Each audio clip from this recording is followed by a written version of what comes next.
Facebook, you know. I tell you, their failures are just extensive. What is going on, everybody? Welcome to the Don't Unfriend Me show. If you have not had a chance, please like, share, and subscribe. New rule: if we don't hit 75 people, we don't start the show. We just had a slow start last night. We got to get as many people in here as we can, so we need your help. We need you to like, share, and subscribe, and we'll get it started as soon as we get enough people in. It's spring break, so it's been a little slow last night, and we don't want to do that. So help us out, if you don't mind, by sharing. You're gonna have a good night tonight. I'm done with this Signals Gate crap. I'm done. I'm blowing it apart. I'm giving you the answers. There's not enough people who know what they're talking about, and I'm just sick and tired of listening to people who don't know what they're talking about. Facebook notification went out. We're talking about the Signal transcript. I've got the transcript. We were one of the first people to actually have it. We had it while the hearing was going on. Alex Wong, did he do it? A lot of people may not know that name. I do. I'll tell you what, several people have sent me stuff on him, and I'm going to walk you through it. And Laura Loomer strikes again. Will Cain faces Himes. It's interesting. I listened to Himes today, and I agree with a lot of what he said, but I certainly didn't agree with his interview with Will Cain. We'll talk about it. Just follow Trump's brevity. Words I thought I would never speak in my life. DOD Policy. Reporter is in trouble. I got it all for you tonight. We'll be right back. 3 minutes. 55 people on. We're close. Get it sent out.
Hey guys, Barry Morgenstein, America's headshot photographer, coming to you from my New York City studio. Great friend of the Dumb Show. It is now time to put down the camera because it's almost 7 p.m. and I'm gonna watch the coolest, the most real and raw show on the internet. It's on every night, 7 p.m. Eastern Standard Time with the coolest guys, Matt, Olivia, Leroy, and Amy.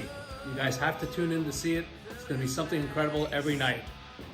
Check it out. Adjusting transmitter output. This is the Don't Unfriend Me show with your hosts, Matt, Leroy, Amy, and Olivia. Geopolitics, military analysis, and election coverage. Coming to you live on all major social media channels at The Dumb Show. Honest, direct, unfiltered. We can agree, we can disagree. Just don't unfriend me. Sweetie, do I have a resting poo-poo face? No. But I think I realized why it might be bright. For some reason on my other monitor, it switched back to that colorful rainbow-esque background. I don't know why it switched. Yeah, you're doing fine. Honestly, I got you 5x5. Yeah, I'll change it back. I don't remember how to You're change it off the top of you're my in a head. pink nightmare. Apparently. No, it's everything around you is pink. So like everything. So your color's gonna be different than mine because I have a black backdrop. We could probably bring down some of the color, especially when we build a new place, and we can figure it out. And we'll kind of go from there. What's wrong? Nothing. I was just trying to find that picture so I could remake my background, but I'll do it after the show. You can just change it to black and just black color, and it won't matter. But you're fine right now. Yeah. You look good. You're not washed out. So we'll figure it out. Don't sweat it.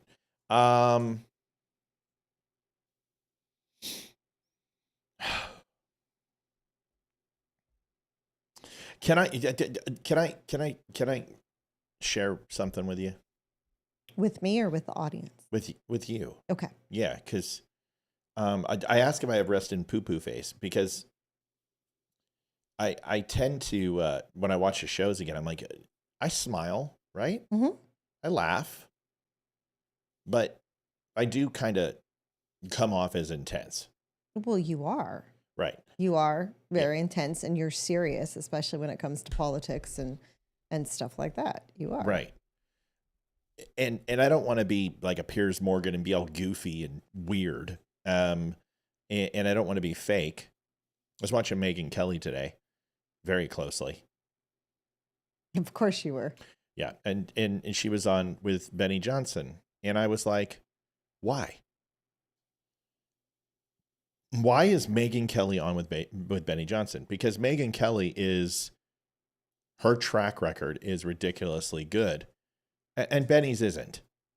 But Benny's a nice guy and not very intense.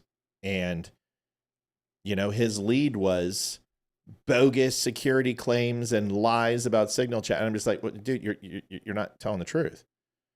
There's a lot in this that's being reported that's actually true about the signals chat. And people need to know. And I'm like, okay, so I'm going to go ahead. I'm going to make a post and I'm going to educate people. And I've got the copy of the transcript and I'm going to show it to people. And that way they can judge. And people are like, you lefties are all this. And I'm like, whoa, what? Do you even look up who you're talking about? And do you even know what I think? What do you mean lefty? And could you even possibly fathom without watching my show or watching what we do to even remotely call me a left? You're defending, this reporter. And no, I'm not. What I'm trying to do is to engage your brain to understand that both left and right are completely the same wings of the same bird, the same shit, different pile. And Republicans cheat. Do you think that we got this national debt all because of Democrats? No. Do you think that we have left the world stage from a geopolitical sense just because of Democrats? Do you think that we lost respect from the world just because of Obama and it didn't have a lot to do with Bush and the Uniparty and the neocons? So, my job is to say, yeah, I'm a Republican. I'm a Trump supporter, but I'm not very proud of some of the things that we do in the GOP, and I think there needs to be a high level of accountability. And I think it's the kiss of death. And I've been sitting here going, okay, we have some decent hosts, we have good conversation, we have some good looking people. We focus on the topics. We try not to go ahead and say something that Facebook's going to hate. And where's the growth? And it's there.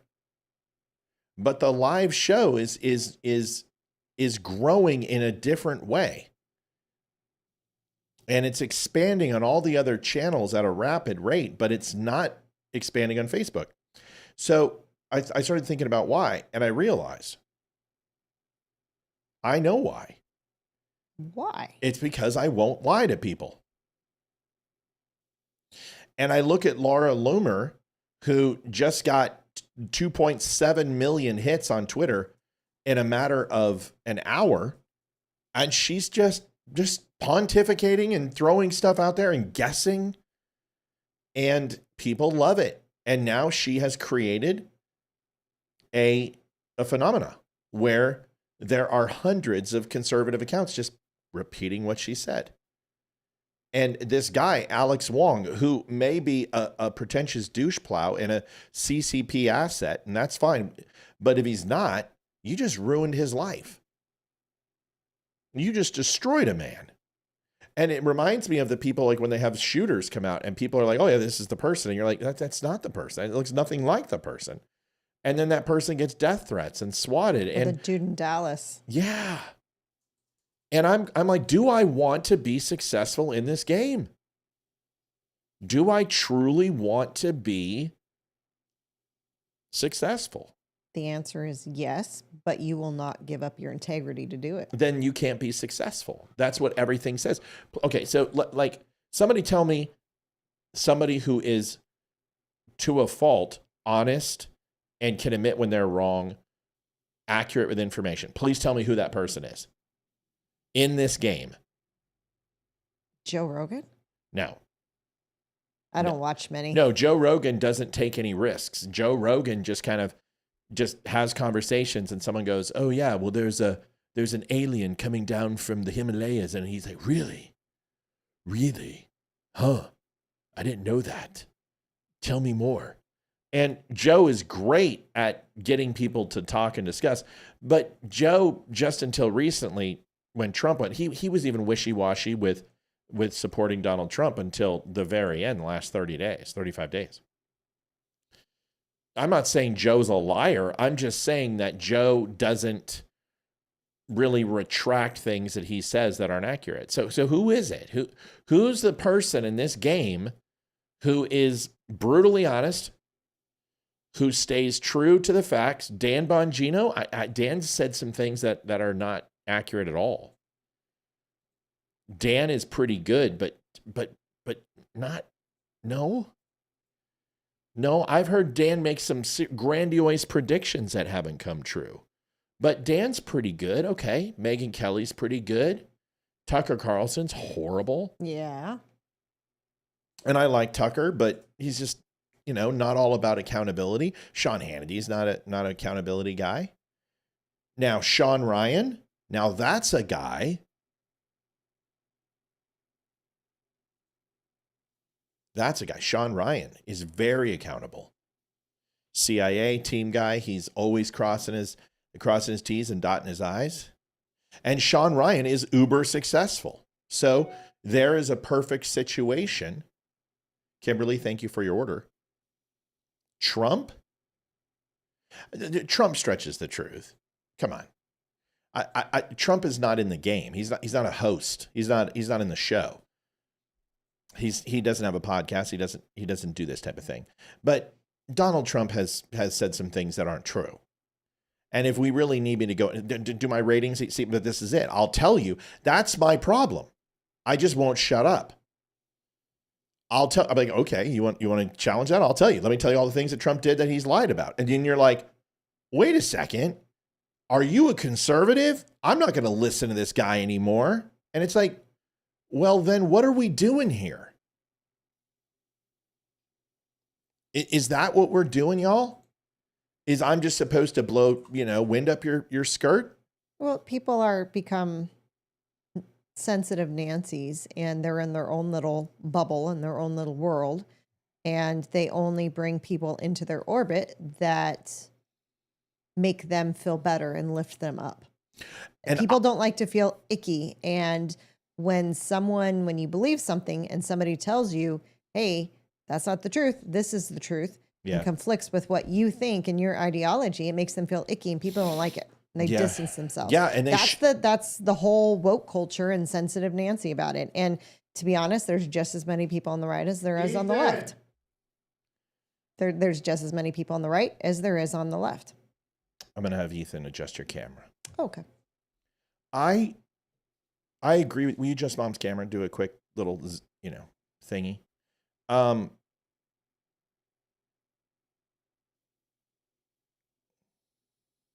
Better. Good boy. Thank you, buddy. Thank you, sir. So here's what I'm not saying that like everybody in this game is a bunch of liars. And that's not what I'm saying. Dan Bongino's not a liar. Megyn Kelly's not a liar. Joe Rogan's not a liar. Tucker Carlson's not a liar. I believe Tucker Carlson believes most of the things that he says. I don't think PBD podcasts are a bunch of liars. I don't think Benny Johnson's a liar. I think Benny Johnson knows what he's doing. And he's very good at marketing what people want to hear. And I won't do that. But my fault, my cross to bear is that I can't allow something that's not true to be said and just let it go. And it's what gets me in the Mike Johnson thing last night. It's what gets me into arguments with some of the viewers sometimes, is that I just can't let it go. And I got to decide, is that truly where I want to live? But now I'm finding myself censoring myself. And I'll give you a perfect example. On Benny's page today, he's like, I'm up at 6 o'clock in the morning and I go for a 3-mile run and then I lift weights. And I'm like, whoa, stop. Where's your meal? And what are you doing cardio before your lift? You don't put all your energy into the run. And you certainly don't run 3 miles while you're lifting. Why are you lifting? You're not going to gain any muscle. And I'm like, I'm not going to say anything because I know people are going to get upset. And I know people are going to be like, oh, screw this guy. But I wouldn't have thought that way a year ago. I just, screw this. Benny, you're doing the wrong thing, man. What are you doing? And I think Rush Limbaugh, yeah, he went against the mainstream. And Rush had some accountability too. When he was wrong, he said so. So I have to decide. Do I want to be a facilitator of a podcast where people talk and I just listen and facilitate the conversation and be a Piers Morgan or be a Will Cain? And Will, to Will's credit, he's starting to punch a little bit, which is good. Or do I continue and stay on the course of just kind of poo-pooing things like this? Because this signals conversation we're going to have tonight is, I'm going to give it to you straight. And there is fault on all sides. And this is something we as Republicans can't sweep under the rug. We can't blow this off. Because if this was Biden, we would all be going batshit crazy right now. 120%. We'd be going nuts. And we can't not doing that. We can't not do that. We can't go after this as hard as we would go after anything else. What do you think, Liv? I think you stay with your convictions. Just like integrity. Go figure. It is. It's integrity. And I mean, we've come this far. I mean, did you think that we would be this far 4 years ago when we started? What do you mean this far? Let's pump it up a little bit. Give me some the sugar. Amount of followers and where we are financially with it, that this is your only job. The fact that making sweet love to you is hard work. The fact, that this is it for you. This is what you want to do. Yeah, you didn't have to go back and get a corporate job. Oof. And I know that's what you didn't want. Don't say that. Don't say those words to me. I know. You shut your mouth when you're talking to me. Bad. I'm sorry. I'm sorry I used that kind of language in this house. Yeah. Okay. So, but I mean, I think we have come far. I agree. I agree. We just, to be honest, there's two things that are holding us back. One, we are not going to lie to people. Yeah. And we're not going to tell them what they want to hear. Yeah. People have to be open-minded. And I mean, a lot of our viewers, our loyal viewers that every night didn't like us when we first started, didn't like you. Yeah.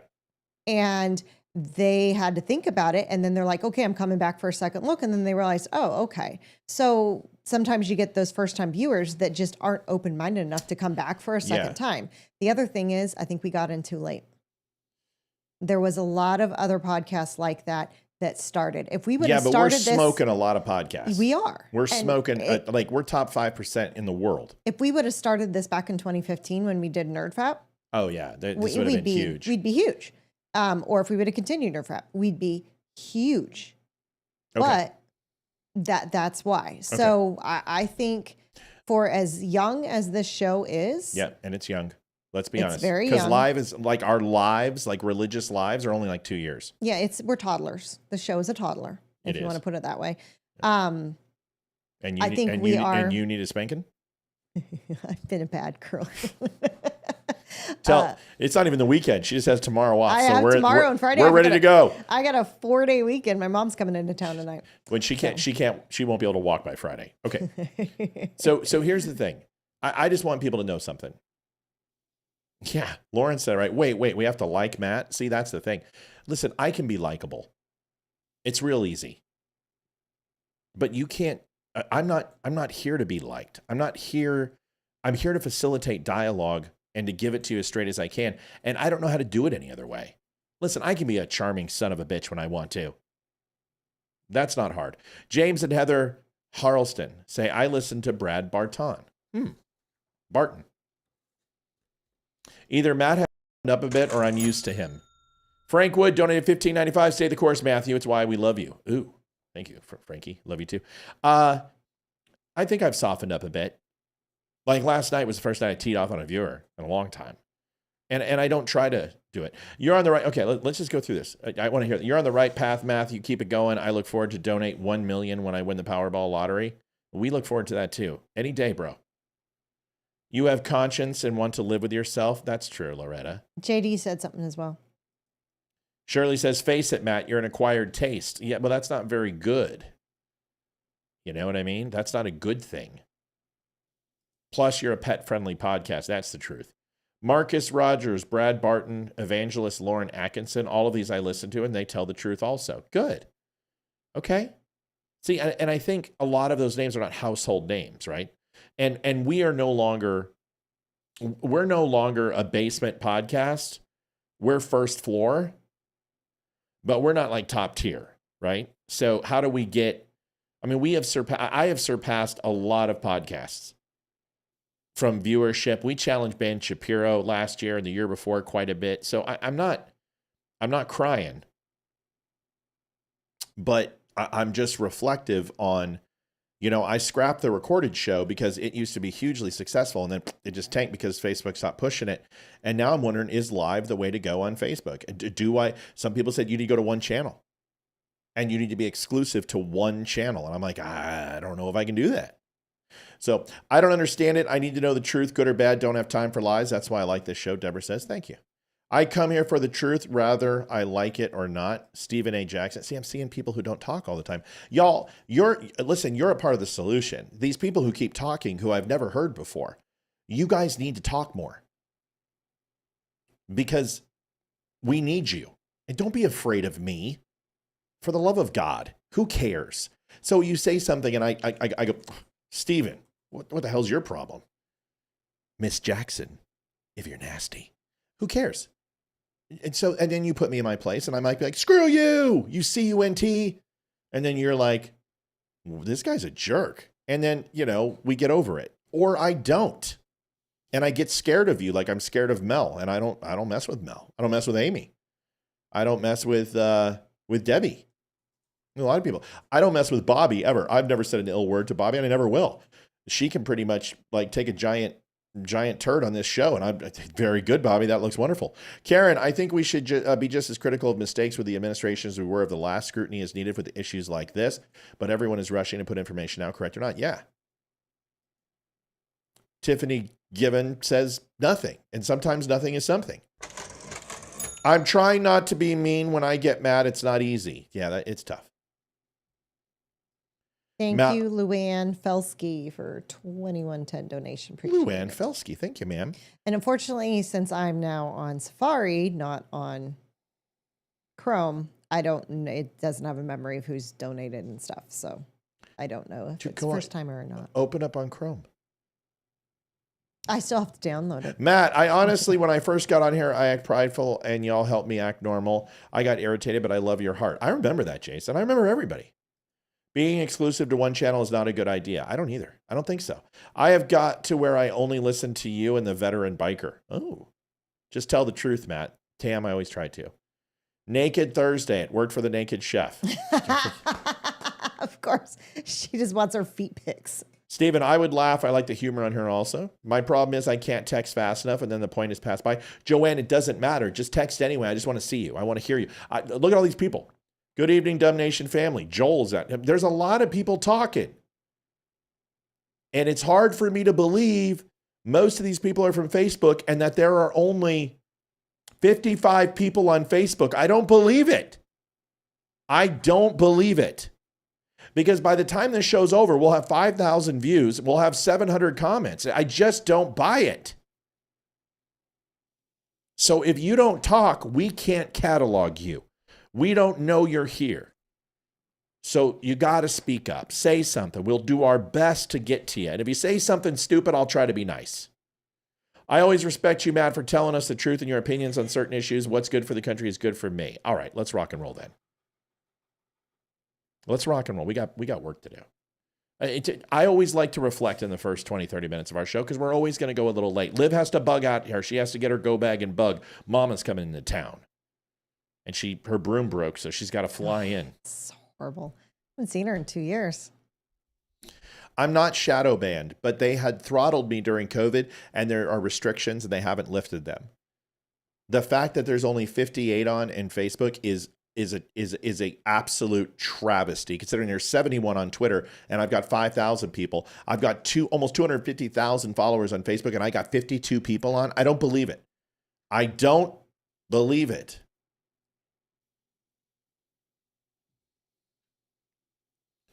But we got to fix it. We got to find a way to fix it. Starts with you. Starts with you guys. Sharing, like, commenting, following, sharing, commenting. All of it helps. If you guys especially sharing, make the comments do this. Just get involved. All right, let's go. Also, sharing any memes or anything from the show. It helps. People tend to share memes and photos more than they share videos, unless it's a little real. But yeah, so helps. All right, let's rock and roll. Got it. Liv, who are the Houthis? They are... And let's get the vernacular. It's Houthis or the Houthis or the Houthis. Is it the And Houthis? I'll tell you, it's not the Houthis. And it's not the Houthis. It's the Houthis. Houthis. Ooh. Thank you for Like keeping an it real. owl. See, Darby Carlton, just straight out of the blue, Facebook. Never seen her before in my life. Patty Ellis, I do know. Joanne, I hesitate to articulate for fear I may deviate the true course of rectitude. Holy crap. Are you transcending the depths of my universal contemplation beset by paradox? You're not the only one. You found me. You and I are alike. Tiffany Givon just can't say anything, and sometimes nothing is better than something. It's twice. Did you change your pick? Hey, Matt, question. Why is it only Facebook likes that show up? Because I have to go there to like the show. Well, if you're on YouTube, you should be able to like it. You do a thumbs up on YouTube. Yeah. Okay, let's go. Okay. Houthis are a terrorist organization. Yes. In the Middle East. Where in the Middle East? Come on, you know this. You've got the Red Sea. You've got the Indian Ocean. And I'm really hungry for some Yemen. Yeah, Yemen. And are they in the West Bank or are they on the East Bank? I'm on the West Bank. I'm on the East Bank. This is exactly the mighty Mississippi. I'm on the West Bank. Can't get no rolls if we don't get no toes. You say, Abe Lincoln, Master Robin, you grew boobs. So, where's it at? Where's Yemen? Come on, West side or East side?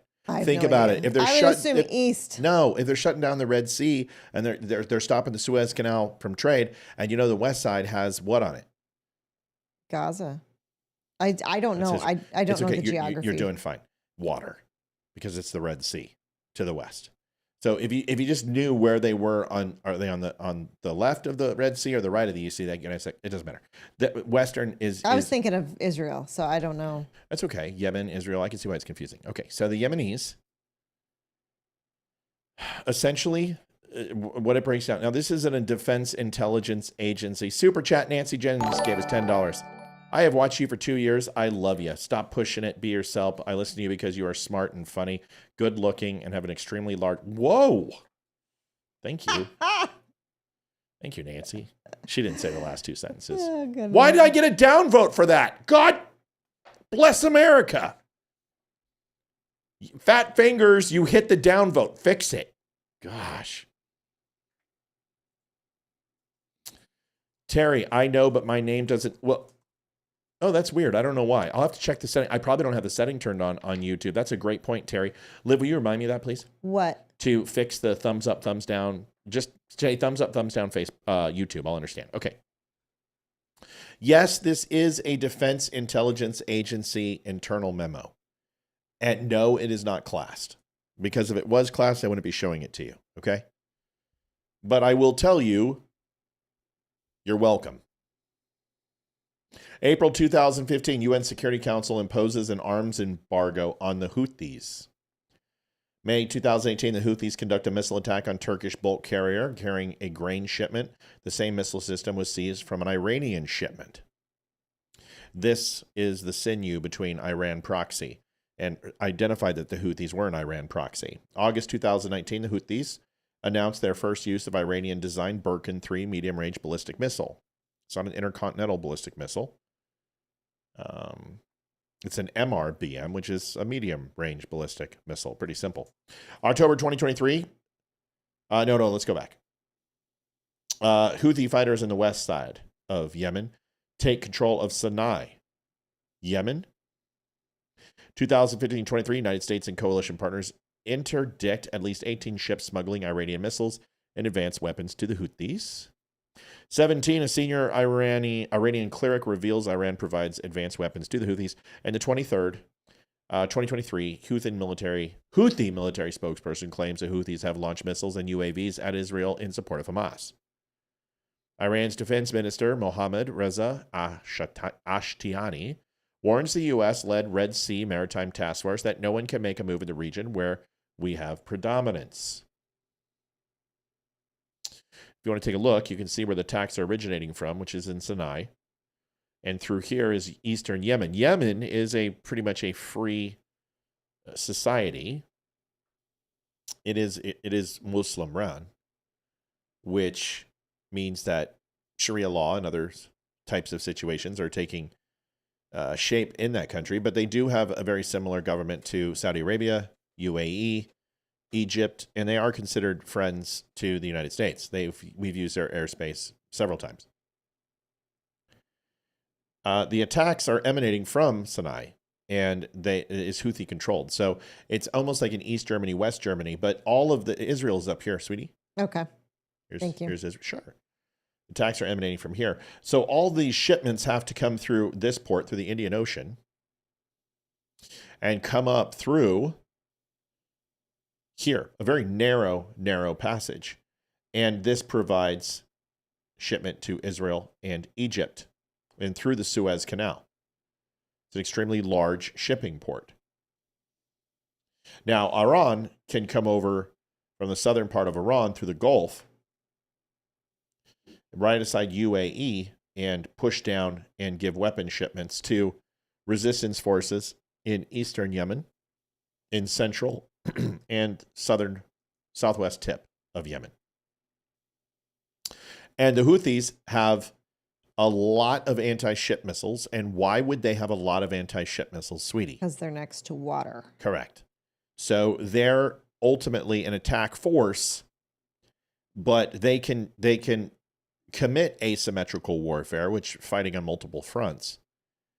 But their ability is extremely limited. They are a retaliatory style, where Iran is a defensive style. If you look at Iran, their entire border here is where they have most of their fleet, most of their Marines, most of their anti-ship mines, patrol boats and vessels, and any of their aquatic style aircraft will also support this area. This is where they take the most umbrage with, based upon that if an attack comes, it would more than likely be through the Gulf. And the Yemenis, the Houthis, actually only have a retaliatory strike capability. They can go on the offense. They can attack an aircraft carrier with anti-ship missiles. They can attack convoys. They can attack oilers and frigates and everything else, and destroyers. But ultimately, being successful is not high probability.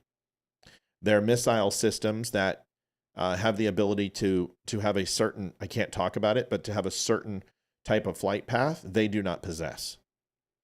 And in order to damage a ship, you would have to hit it below the waterline, or you would have to hit it in the forecastle, and that usually requires a above strike to damage a ship and break its spine. The Houthis don't have this capability. Now, why am I going into the Houthis and giving you a breakdown on the Houthis? Because I want to show you their UAV threat. Now, all these senators and joint intelligence and all these other Democrats are telling you that all of this information is that the Houthis are this dangerous, they were going to kill our people, man. They were going to kill our soldiers and airmen and our drone pilots in Arizona. They were going to kill everybody. And this leak on Signal was just, they were going to just kill everybody. And Russia and China at the exact time were going to hack the Signals app and then call the Houthis and say, hey, guys. And they were going to be like, and they're like, United States is coming, man. It wouldn't be Bill Clinton. They'd just be like, United States is coming to fuck you. What's a UAV?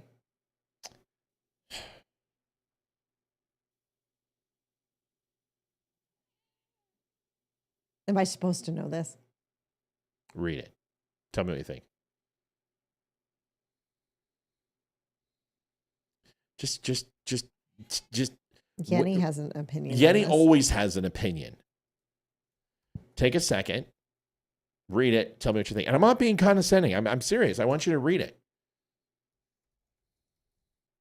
So while Olivia reads this, okay, we're going to work on this together. Okay. U. What do you think U stands for? Universal? No. Nope. Okay. Okay. So it is, I'm going to give you a hint. It is a plane. But it doesn't have a person inside of it. It's a drone. It's a drone. So the U stands for Unmanned. Good damn job. Wait. Did somebody cheat? No, nobody cheated. Okay, you're not reading chat. I'm not I was just even gonna say. at chat. Okay, and where do drones fly? In the sky. Also known as more scientific Air. What do you think the A stands for? Air or aviation? No. A whole new world.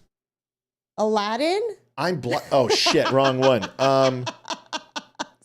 What's the name of that? That's sorry. in the Middle East, but you know. No. Scratch it. Bad clue. Redo. What is it? She's now black. Disney. Little Mermaid. Yeah. Ariel. What does the A stand for? Ariel. Okay. And what is it? What is the V? Come on. Vehicle? Yep. Got it. So that's it. UAV. Drone. Thank you. Okay. So the Houthi threat is large with Iranian support. Okay. Yes. And these are showing you the three types of drones that the Houthis have. The largest range is the Shahed 136 or the Wayed 2. It has a 2,500 kilometer range. Or if you don't want to do the conversion, just cut it in half and you're close enough. 1,250 miles. The Shamad is 1,800 kilometers, and you can see by the yellow ring. Now, why do all three of these matter, Liv?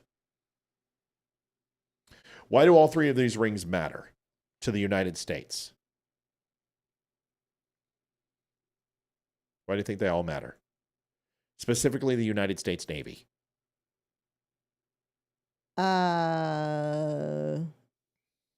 Because don't we have ships out there in the water? Yeah, in all three rings. So the Shahed, we can hit the Med. It can hit the Indian Ocean, the Arabian Sea, the Red Sea, and the Gulf of Aden.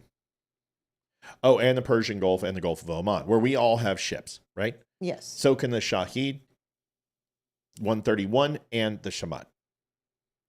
So the Yemenis have full capabilities to intercept naval vessels and probably some slow movers like KC-135 refuelers and even AC-130s could cause some shit if they launch drones up into an EC-130 doing patrol, or an AWACS or an E-2 Hawkeye or something like that. Okay, let's just say they run roughshod against those. But what is the threat level of drones to an F-A-18, which is an F-18 Super Hornet? It's a jet, it's a fighter, and an attack. You've seen it. It's not Highway to the Danger Zone F-14, but it's the one after that, the F-18. It's where the Blue Angels fly. Okay. What are the chances of a drone hitting that? I would say very unlikely. Yes, very unlikely. Could happen, but you could also win the lottery and get eaten by a shark in the same day. Okay?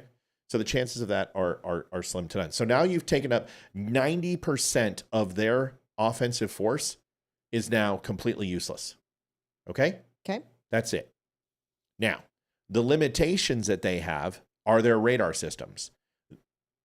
Eastern Yemen has been hitting the Houthis, along with the United States and several other countries and Saudi Arabia, have been hitting the Houthis and destroying their ability for radar signal intelligence and radar acquisition to be effective at ultra-long ranges. So even though these drones are capable at these distances, the chances of the Houthis really prosecuting that AOR is limited. Okay? Okay. Make sense? Yes. Okay. Hang with me because you're doing a great job. Okay. Okay? So similar, these are what the drones look like. Okay. The Samad is more of a reconnaissance and surveillance drone, which has been retrofitted with some explosive devices, but they're very, very large, they're very bulky, and these are all first-generation drones. The next are the Wayed 2, which are a little bit different. They are man-portable, vehicle-portable. They can launch from an extremely short runway because of the burst. They are very, very fast, and they can carry fairly large armaments. You can see the topside view here, where you will have an explosive, which is usually in the nose cone, or some type of some visual element, whether it be IR int or video intelligence or video imagery that is here, along with its radar and ability to acquire, hunt, and kill targets. Electronic countermeasures they can't do, which means hide in plain sight. They can't do that. And then obviously any gun-mounted systems, propulsion's in the back. Here's all the aeronautics, blah, blah, blah, blah. You get it, okay? Okay. Now, since we've seen these drones and seen their capability, and they pose very little threat, they do pose threat to the U.S. Navy. Okay? Okay. But not a real threat. CWIS and multiple systems will shred these things.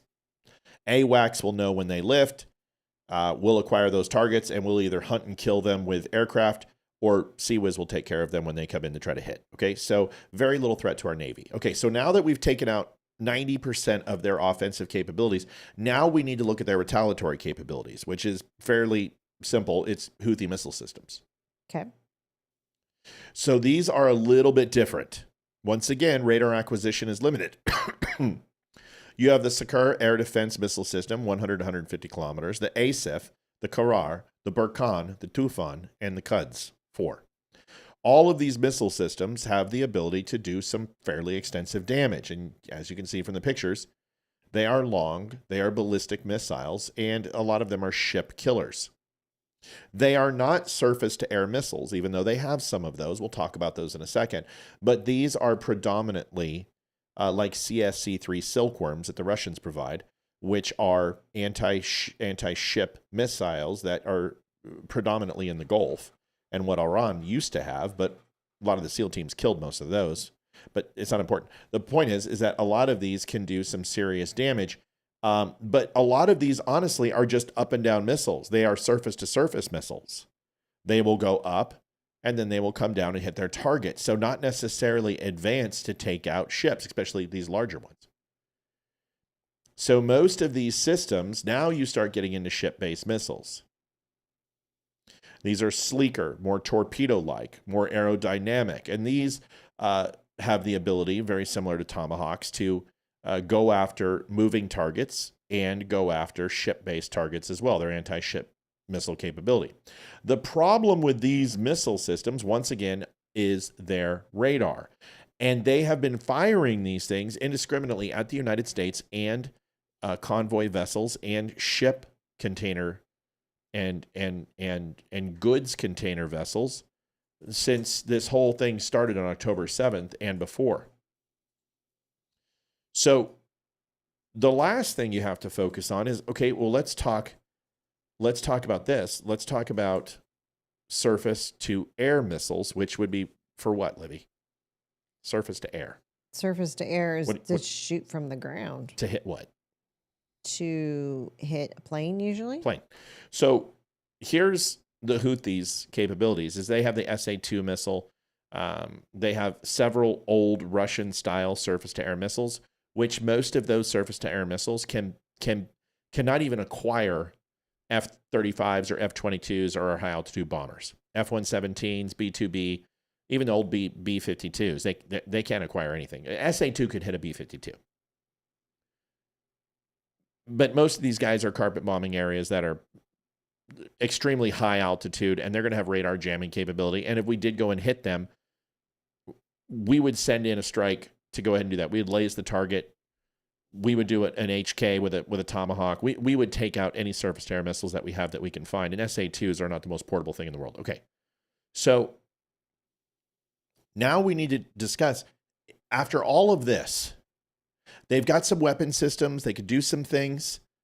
What's the one thing required that you need to have in order to execute effectively in a retaliatory way, defensive way, or offensive way? What do you think the number one thing, the most important thing you have in those situations? What would you? Your weaponry, maybe? Well, sure. That's important. But that's a reactionary, right? So Intelligence? Intelligence. So do the Houthis have I'm so proud of you. You've just blossomed in front of my eyes, and I really want to pollinate your flower. So the Houthis rely on whom for their intelligence apparatus? Iran. And say it. You got it. Say it. You were there. Just No, say I it. wasn't. Yeah, you were. Say it. No, I Just wasn't. give me the three baddies. Give me the three big. Iran? Yeah. Iraq? No, Iraq. Fuck Iraq. Whoops. See, your flower just wilted. Big baddies. Big ones. Iran, small time. Who's big? Big. Superpowers. China, Russia. China and Russia. Right. So that's where they get their intelligence. Now, what are the chances that Russia and China have access to our communication devices and a signals app that SecDef, CIA, FBI, and all of them are using? What are the chances, do you think? 10%. Maybe. Yeah, it's pretty much 100%. Okay. So there is no doubt that China, everything is hackable. Do you understand that? Yes. Okay, with enough money, enough time, enough computer power, anything is hackable. I don't care what anyone says. Anything is hackable. So we have to assume, because even if we don't know, we have to assume that Russia, Iran, China, and even some of our allies, like Mossad or MI6 from England, have access to our systems. Because do you think we have access to theirs? Yes. Of course. So if we have access to theirs, they have access to ours. That's the way it works. So when we use the Signals app, which has end-to-end encryption, which means there's no terminal end and opportunity to expose. However, is it possible that they have a mining piece of software, or they have the ability to hack it, or they have some sort of mole in the system, or whatever? We don't know what it is, but they have access to this. If Mossad can create exploding pagers, anything's possible. Yes. In intelligence, you have to assume that the enemy is doing the same thing to you that you're doing to them. Otherwise, counterintelligence goes out the window, and then you don't have intelligence, right? Yes. So the whole basis of counterintelligence is assuming that your enemy is doing the same thing to you. So let's assume that they have the ability to read the Signals app. So this now has laid the groundwork. I am saying with no equivocation, were our people in any danger if this was leaked in a 3-hour window time? Russia and China get the information, are listening to it at this time, They squawk it, they disseminate it, they process it, it goes to the command. They decide whether they want to let the Yemenis know, because sometimes countries get intel and decide not to go ahead and disseminate it to whatever proxy. Why? Well, because fuck them, that's why. Because it might be beneficial for the Russians to sit back and let them kill a certain sect or a certain area where they want to flex more independence and control, or maybe that group wasn't listening. Or for whatever reason it would be, sometimes countries want to go ahead and just sit one out and take a Pasadena. Okay? You following me? Yes. Okay. I really appreciate you letting me do this, because a lot of people go, oh, it's Matt's show where he explains everything to his wife. No. It's not the way this is. This just happened to happen on a Wednesday. Right. It would have been a lot better if it would have happened on a Tuesday or Right. Thursday when Leroy was on the show, who's the other intelligence. Yeah, but you're doing just fine. But you're doing fine because you help me. If you don't understand something, then the audience may not understand something. So you help me. This is great. I love when you're here, because you're going to have plenty to talk on. I just wanted to get this all out. So, are the chances that Russia, China, Iran were squawking and talking and listening and had a chance to process this, where an intelligence officer took the information, disseminated the information, translated the information, gave it a threat assessment, slapped a freaking designation on it, and sent it up the chain of command, and enough to get back to the Houthis, who we've already established do not have a command and control that's effective as far as an intelligence and communications structure? How long of a window? If I was running this, I'd have it to the powers that be in 12 hours. No, I mean, you said that... 3 hours. 3 hours. I don't think they would be able to get it to them. I am shit hot at my job, and if I ran across this, it's 12 hours to put it all together and get it out, even on a flash. Because I have to verify my sources. And I have to go ahead and read, which we're going to in just a second, all of us, and break this down and then make the connection of who they're talking about. You understand? Yes. Okay. This is where I love this job. Because I left the military and it killed me.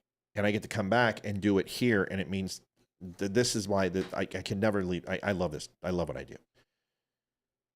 Okay. So the opportunity for the Russian, China, Iran, or any of our allies who want to leak it to our enemies, which they may too. I mean, Mossad just might say, screw the Americans right now. Let's just go ahead and leak this. Okay. So the chances of that happening are, in a 3-hour window, are 1 in 10,000. 1 in a million. The amount of message data is like teraflops every few milliseconds of intel that's just coming from the United States, and so much.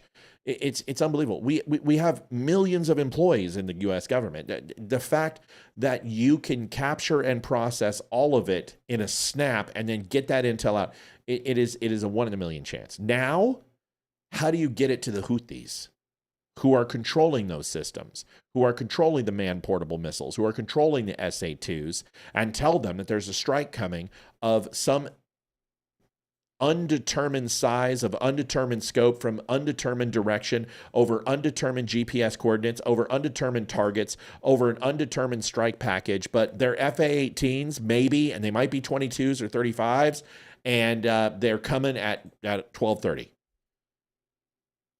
I will tell you this with everything in my soul. There is no chance in any world that this information was detrimental to our boys and girls in the military. Full stop. And I will take on any legislator, senator, former spook, operator, intel, general, admiral, don't care. And I will lay it out just like I did for you. And I want you to walk me through the parameters of your intel collection, dissemination, and counterintelligence steps, and how you could do that in a 3-hour window. You can't. And not only is it impossible from an infrastructure standpoint, from a time standpoint, it just makes this a moot point. Okay? So does everyone understand where I'm coming from? I am on the side of SecDef. I'm on the side of CIA, a DNI, everybody else, Tulsi Gabbard, that this 100% was not a threat to our troops. And I don't care what any of these liberals are saying. They're full of shit. Was not a threat to our troops.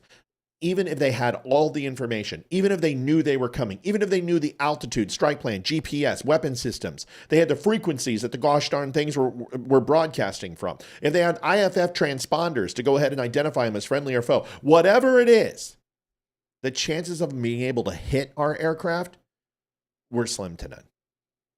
Because they don't have the systems, they don't have the radar, they don't have the technology. They are using 1980 and 1990 technology that was given up by Iran, and it wasn't as good then as it isn't now. Those missile systems failed 1 out of 10 times, whatever they shot at. Okay? So let's remember the Iran-Iraq war. And let's remember the Scud missile systems, which were just a hot mess. And let's remember the Patriot missile systems. This is from the same time frame, these missile systems, SA-2s. And those things were a shot in the dark. Patriot missile hit a Scud today. Barely.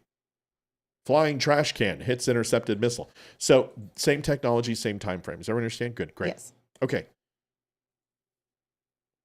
Now that a professional in operational security just told you that there was absolutely no threat to our troops, that wouldn't have already been there, right? Some fisherman out for a pleasure cruise in eel-infested waters may have seen the F-18s fly, and he's like, which translates, holy shit, big planes coming at you from the southeast at 16,000 feet. Maybe. Chance, 0 to none. Okay.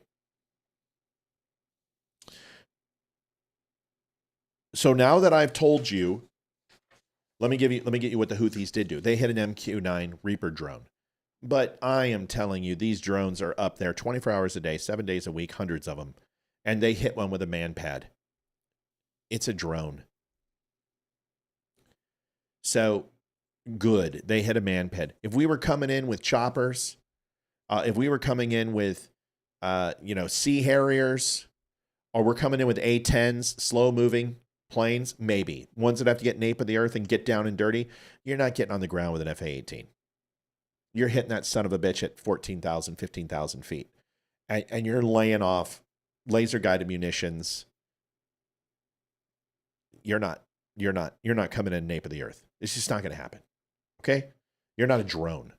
So I told you what the Houthis said. Because someone's going to say, oh, they hit an MQ-9. Well, that changes everything.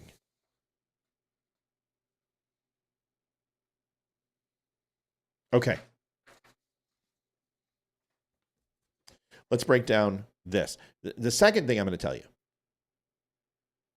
is that this Signals app security breakdown was a clusterfuck.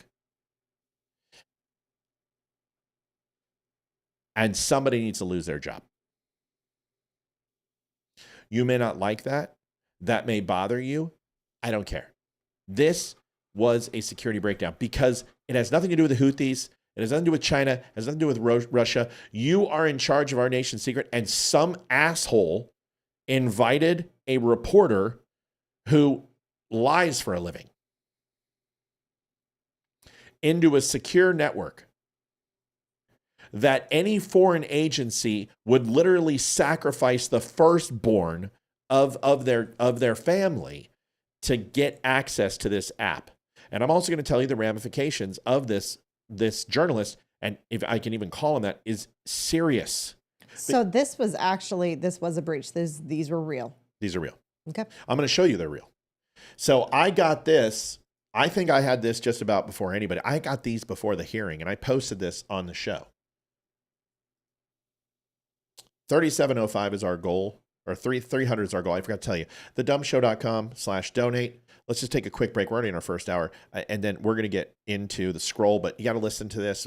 We go off donations. Hang tight. The Dumb Show is built on real conversations, raw, unfiltered, and fearless. Big Tech didn't I like love that. you, puppy. Go see Facebook mommy. pulled out funding, tried to shut us down. But for over a year, you, our incredible viewers, have kept us going. Your support, your donations, your time, it all matters. Most of you spend 10 plus hours a week with us. Compare that to Netflix, maybe 5 hours a month. We believe we're worth that time, and we hope you do too. But listen, we don't want giving to feel like a burden. We want it to feel good. So take a second to ensure you're in a good spot. If you're in a place to give, that will be amazing. If not, just liking and sharing helps more than you know. Visit thedumbshow.com/donate. Whether it's PayPal, Venmo, or Mail, every bit helps to keep us going. Dumb Nation, we appreciate you more than words can say. Thanks, everybody. If you have a chance, donate. Birthday's coming up. I just got puppy what? puppy kisses. Puppy kisses. I gave her a bath today. I was trying to get her to jump up here so people could see her. Come here. She won't jump right now. Tired. Why don't you lay down and get some sleep, okay? We'll have some peanut butter later. I love you. She's too big to pick up anymore. That She's sounded huge. wrong. We'll have some peanut butter later. Yeah, that did sound. Hey, Ash. See you, baby. Okay. Oh. So I made it perfectly clear the threat assessment level to our troops were negligible, and that this is most assuredly a screw up in the Trump administration's cabinet. It is. It's huge. This is a mistake, and it's a massive mistake. And I'm going to prove it to you right now that it was a mistake. Liv, go ahead and read this to me. You may have to make that bigger, please. I just did. Okay. That's what she said. You're not talking to the dog. Go ahead. Read it. Ruthie PC small group, 19 members. Yesterday, Michael Waltz added you to the group. Stop. Oh, and then read this. Disappearing message time was set to 1 week. Here's the thing.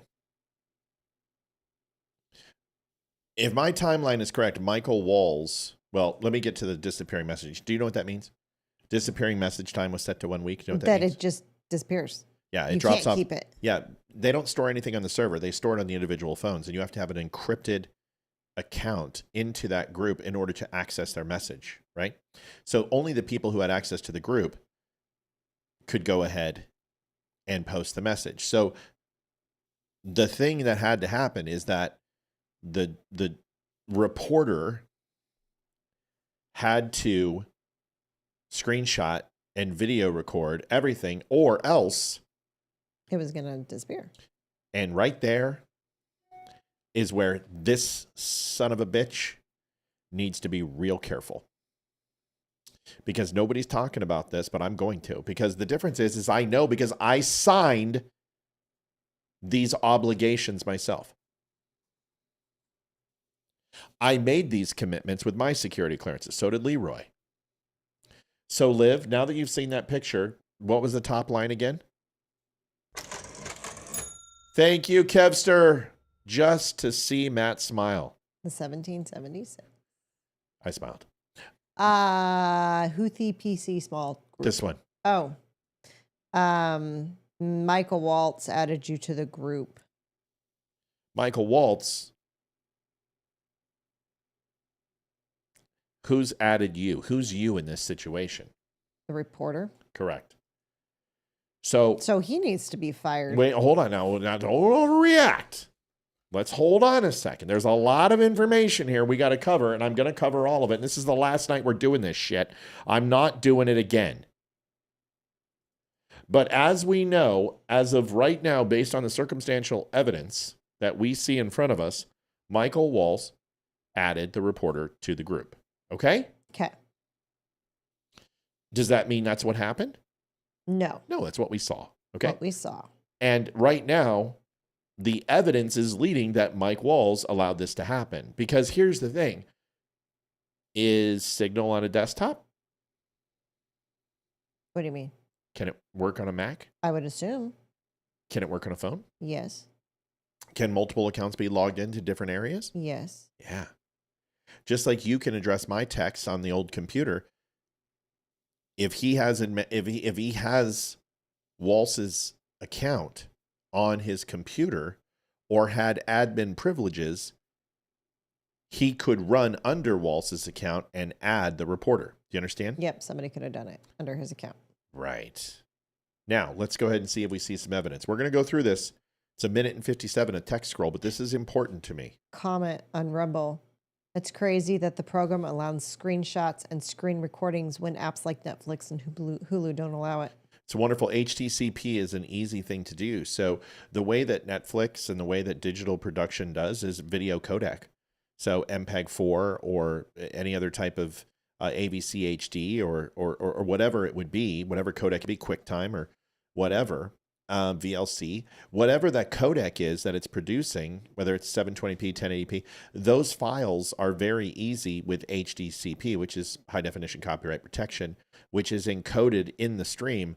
So it's very easy for them to go ahead and enact that. But this is different. This is an app, and apps have to have privacy.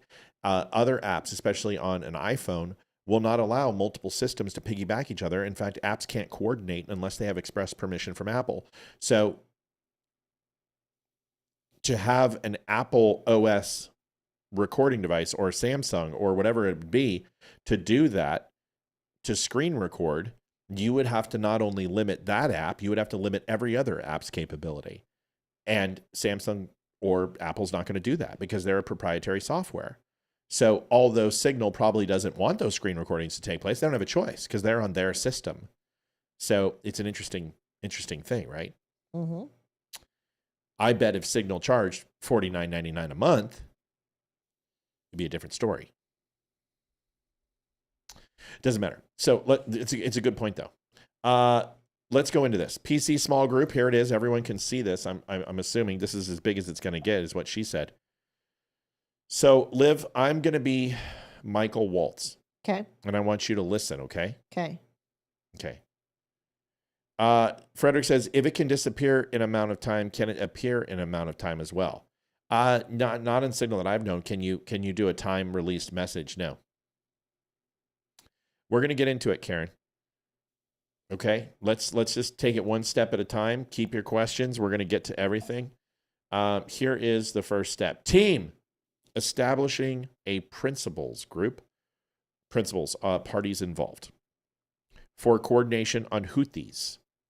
Okay, so now anyone not being able to tell that this was going to be in Yemen? Can you tell that this was going to be in Yemen? Liv? No. Read Just the says first Houthis. sentence. Where are the Houthis located, Okay, Liv? they're in Yemen. So you know it's going to be in Yemen. Yes. So now you have location. Mm-hmm. Now, is it Eastern? Is it Western? It's on the West Bank, the South Bank, South Side, North Side. Who knows? But it's going to be in Yemen, and it's going to be in Western Yemen. And more than likely, an attack is going to take place, is going to be on their infrastructure to attack ship missiles. So therefore, the Houthis know where those missiles are, and they know an attack is imminent, right? Yes. This now is top secret. In the first sentence, it's top secret. And everybody who's saying it isn't, and everybody who's waiting for the strike package, the details expose that this strike, whatever details are after this, are about the Houthis. And as an intelligence professional, if I saw this, I would immediately know where the strike's going to be. I would know who's going to hit it, what they're going to use, because I'm a counterintelligence guy, and I'm going to understand the U.S. capabilities.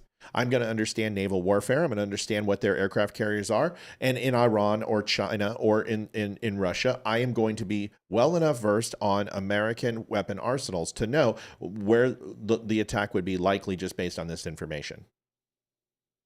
Yes, I'm going to do Laura Ingraham too. I got it all for you tonight. It's going to be a big show. So this is top secret right now. Because from those two sentences, as a counterintelligence professional, I was like, my butthole puckered. Now, the rest of it is just gravy. As an intelligence professional, I am now going to put the pieces together based upon this evidence.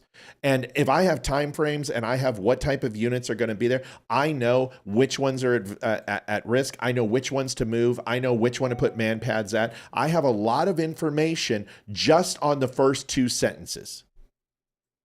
Now, here we go. Particularly over the next 72 hours. Oh, I got time frame. 72 hours. Now I got time frame. Thank you, Ashley Gleason, $25, $79.81 towards our goal. We appreciate it. You're not going to get a show like this anywhere else. No one's going to break it down for you like this. I'm just telling you. My deputy, Alex Wong, is pulling together a tiger team at deputies agency chief of staff level following up from the meeting in the situation room, sit room, this morning for action items, and we'll be sending that out later this evening. Wait a second. My deputy, which is a deputy assistant director for the deputy director, Alex Wong, or the director, excuse me, so he's a deputy director, is pulling together a tiger team at deputies agency's chief of staff level following up from the meeting in the situation room. So now that you know that it's a situation room, you know it's an offensive strategy. Based upon where a meeting takes place, as an intelligence professional, a situation room usually has the joint chiefs, the president or the vice president, SecDef, et cetera, et cetera, et cetera. Now you know that there is Gang of Eight has been notified, which is congressional oversight.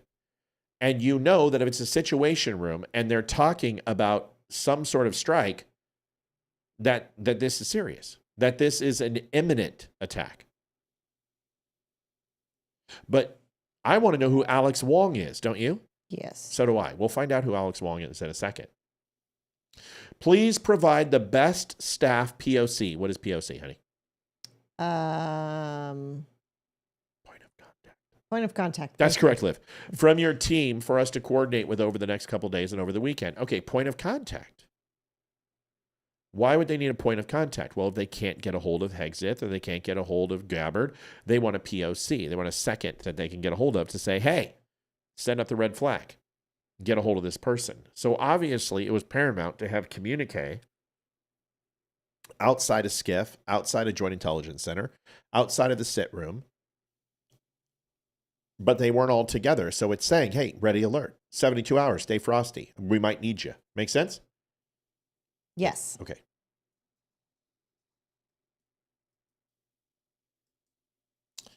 Mike Needham for state. Okay.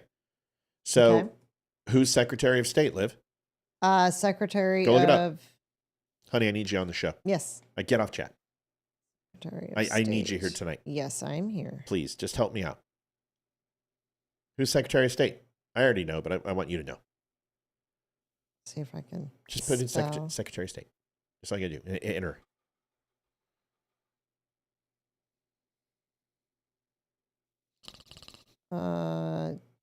Marco Rubio, honey. Okay. But you're gonna need that phone again. Yes. So stop chatting with people and let's fucking rock and roll. Okay. Okay. If donations were $300-$400, I'd say just keep going. But whatever you're doing ain't working. So let's just focus on the show. Cool. Cool. Cool. So Mike Needham for Secretary of State. Look up who Mike Needham is. Mike. Yep. How do you Let's spell work. the Let's work last to it. name? And it's right here in front of you. Needham. Mike Needham. Follow along right here. Nedha.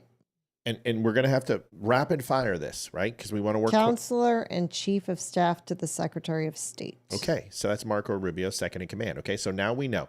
Andy Baker for VP. Who's JD Vance?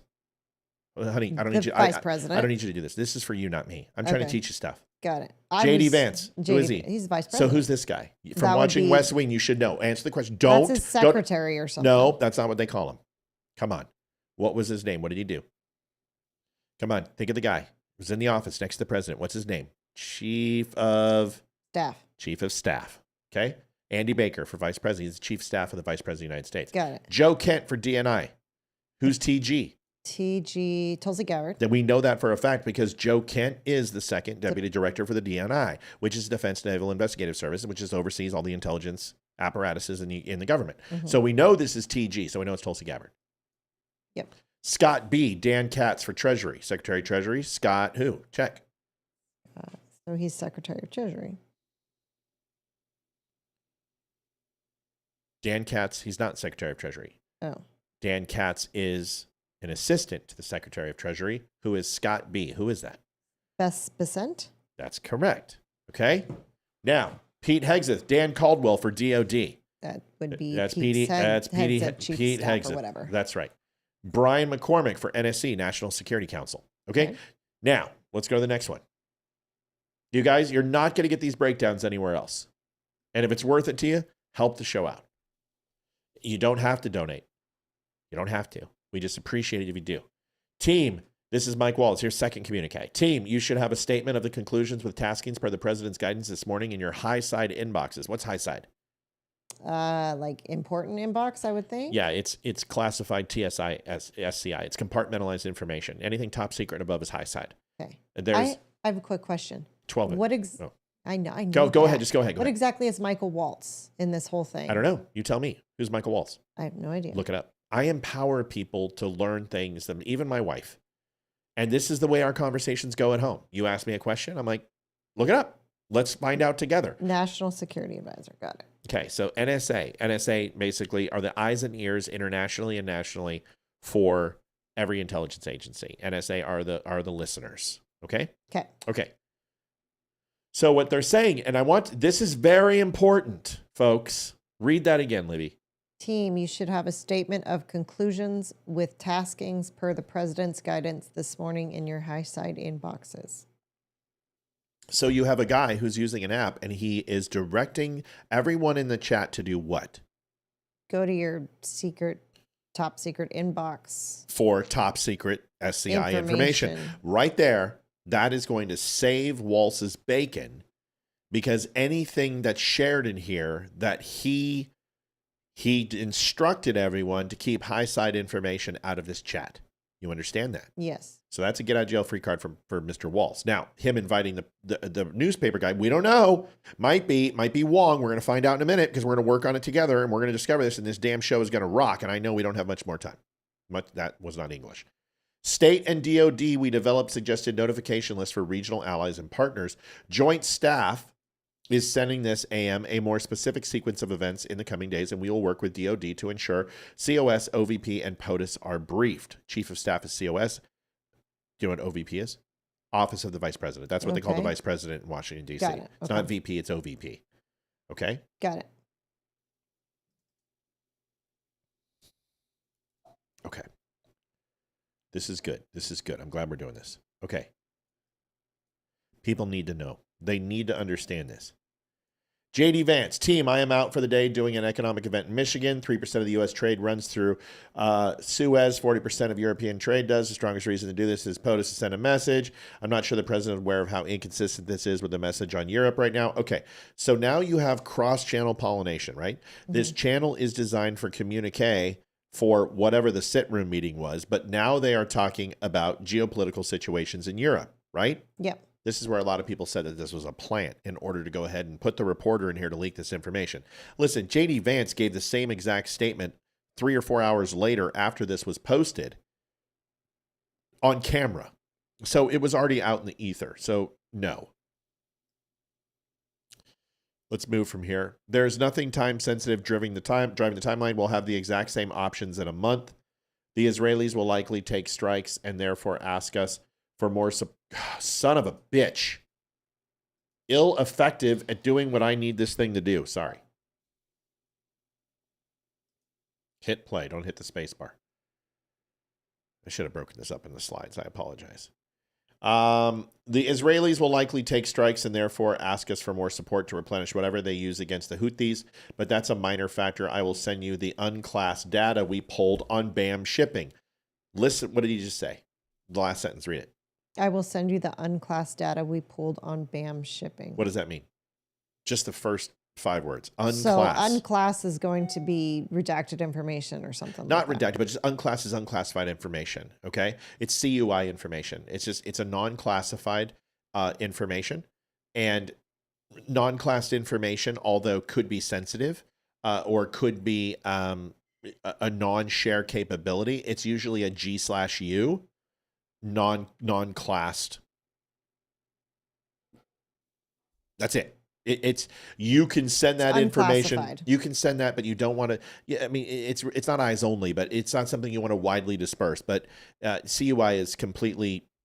You can talk about it. You can disseminate it. You can email it, but you probably want to do it on not a secure server, but something that's not readily available in open public. You don't want to post it on Facebook, okay? But if you send it through Signals or send it through Proton Mail. Nobody's going to freak out. Go Okay. ahead, Liv. Joanne Townsend, sorry, $10.80. Thank you, Joanne. Okay. We'll get into CUI in a second. I've got that right here. Just hang tight. Hang tight. Okay. Hang tight. People are asking. I always get to it. Okay? I always Okay. do. From CIA, here's John Ratcliffe, first time in the conversation. From CIA perspective, we are mobilizing assets to support now, but a delay would not negatively impact us, and additional time would be used to identify better starting points of coverage on Houthi leadership. So he's talking about human casualty. Okay? This is no longer about missile systems or defense systems, because the CIA job is to kill people. That's the CIA's job. Whether you want to spice it, any way you want to cut it, their job's to kill people. Got Okay? it. Okay. Pete Hegseth, this is Pete. I understand your concerns and fully support you raising with POTUS important considerations, most of which are tough to know how they'll play out: economy, Ukraine, peace, Gaza, etc. I think messaging is going to be tough no matter what. Nobody knows who the Houthis are. Bullshit. You watch my show, you know who the Houthis are. Nobody knows who the Houthis are, which is why we would need to stay focused on Biden failed and Iran funding. Waiting a few weeks or a month does not fundamentally change the calculus. Too immediate risk on waiting. This leaks and we look indecisive. Israel takes an action first or Gaza ceasefire falls apart. We don't get to start this on our own terms. We can manage both. We are prepared to execute. And if I had a final go or no-go vote, I believe we should. This is not about the Houthis. I see it as two things: restoring freedom of navigation, a core national interest, and reestablish deterrence, which Biden cratered. Now, if you are a Houthi rebel or you're a Russian or a Chinese, what are you going to tell the Houthis? That it's probably going to wait a month. No. You have the CIA involved, who just said that he is indeterminate about hitting wet targets. Okay. So he's going to hit a human being. He's going to hit HVTs, high value targets. Okay. So if you're intelligence, you reach out to the Houthis and you say, you should have all command go underground. Go hide. Get in a bunker. Go spend time with your hikspa. And, get nasty and freaky. But don't poke your head above ground until we tell you to. Got it? Got it. So now you have a piece of intel that's actionable, because now, okay, so all your human targets are gone. So now what? So it could make your attack inert, because this information was there. There is plenty of information here that I would use in counterintelligence. Let's move on. Okay. But we can easily pause, and if we do, I will do all we can to enforce 100% OPSEC. I welcome other thoughts. Now, that should tell you right now that Pete Hegseth has no idea there's a reporter in here, because he's sitting here talking about OPSEC, and you got some reporter there who literally is wanking his pud with turtle wax to this entire conversation, because it is a reporter's wet dream. I don't care about trade figures. I'm not going into it. But it goes into Europe, and it goes into trade, and it goes in, and then Vance is going to come in here and say something. And Mike Waltz comes in. As we stated in the first PC, we have a fundamental decision for allowing the sea lanes to remain closed or to reopen them now or later. We are the only ones with the capability, unfortunately. So now Waltz is saying, listen, I don't want to do this, but we have to, because we're the only ones with capability. From a messaging standpoint, we absolutely add this to of horribles on why the Europeans must invest in their own defense. Once again, getting back to NATO. JD Vance says, if you think we should do it, let's go. This is the Vice President of the United States giving full autonomous power to the SecDef. That's pretty cool. Yep. I just hate bailing out Europe again, JD says. Let's just make sure our messaging is tight here. And if there are things we can do up front to minimize risk to Saudi oil facilities, we should do it. Because that's the Houthis' ultimate attack, is Iran will launch in missiles into Saudi Arabia and attack oil fields. You understand? Because Yes. that's what Iran does when a Muslim country Gets hit. Yeah. They always go for the they oil. always go for the oil and hit Saudi. Thank you, Kat. More money. You are the master. No, you are the master. Thank you, Kat. Okay, here we go. Let's keep going. We're killing this. Pete Hegseth says, I fully share your loathing of European freeloading. It's pathetic. But Mike is correct. We are the only ones on the planet on our side of the ledger who can do this. Nobody else even close. Question is timing. I feel like now it is a good time as any, given POTUS directive to reopen shipping lanes. I think we should go, but POTUS still retains 24 hours of decision space. Okay, now wait a second. You've taken a 72-hour window and you've just removed it into a 24-hour decision space. So as an intelligence professional, I am going to warn human targets. I'm going to warn any of our coastal missile batteries that are anti-ship. I'm going to probably warn to move any of our portable surface-to-air missiles based on this, and I've now got 24 hours to do it. Do you understand? Yes. Plenty of actionable intel in here. SM says, as I heard it, the president was clear, green light, but we soon make clear to Egypt and Europe that we expect in return. We also need to figure out how to enforce such a requirement, e.g., if Europe doesn't remunerate, supposed to be what that means, is then what? If the U.S. successfully restores freedom of navigation at great cost, there needs to be some further economic gain. Agreed. Now, here is the mother load. Team update by Pete Hegseth. Time now, 11:44 Eastern. Weather is favorable, which is basically satellite tasking, and also probably any types of ships are demonstrating that there's no fog, there's no indiscriminate cloud cover, there's no massive storms coming in, there's no sandstorms coming in. Optics and variability is high. Okay? Yes. Just confirmed with CENTCOM, Central Command, we are a go for mission launch. You just told anyone with access at 11:44 Eastern that an attack is imminent. Now, all you have to do is do the math on how quickly a carrier can get this command, and now you are allowing maybe not something as beneficial to help you now, but future events where you can time based upon the reaction of that flight deck and launching and scrambling those fighters into sorties, how quickly they can respond in a real-time future situation, because they have a timestamp.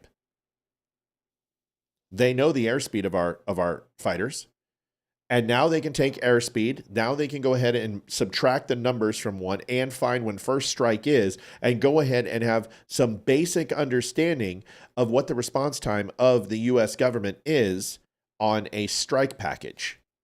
That's pretty important, don't you think? Yep. It's confidential, top secret, TSSCI. Yep. 12:15 Eastern, F-18 launches, first strike pack. What did you just literally gave them a cross-reference of an exact launch time and told them when those F-18s are going to leave. At the very worst, this is now in the ether, and not that Russia didn't know this, not that China didn't know this. They watch our war games. They know our response time. They know our drills. They know what happens when we go to general quarters.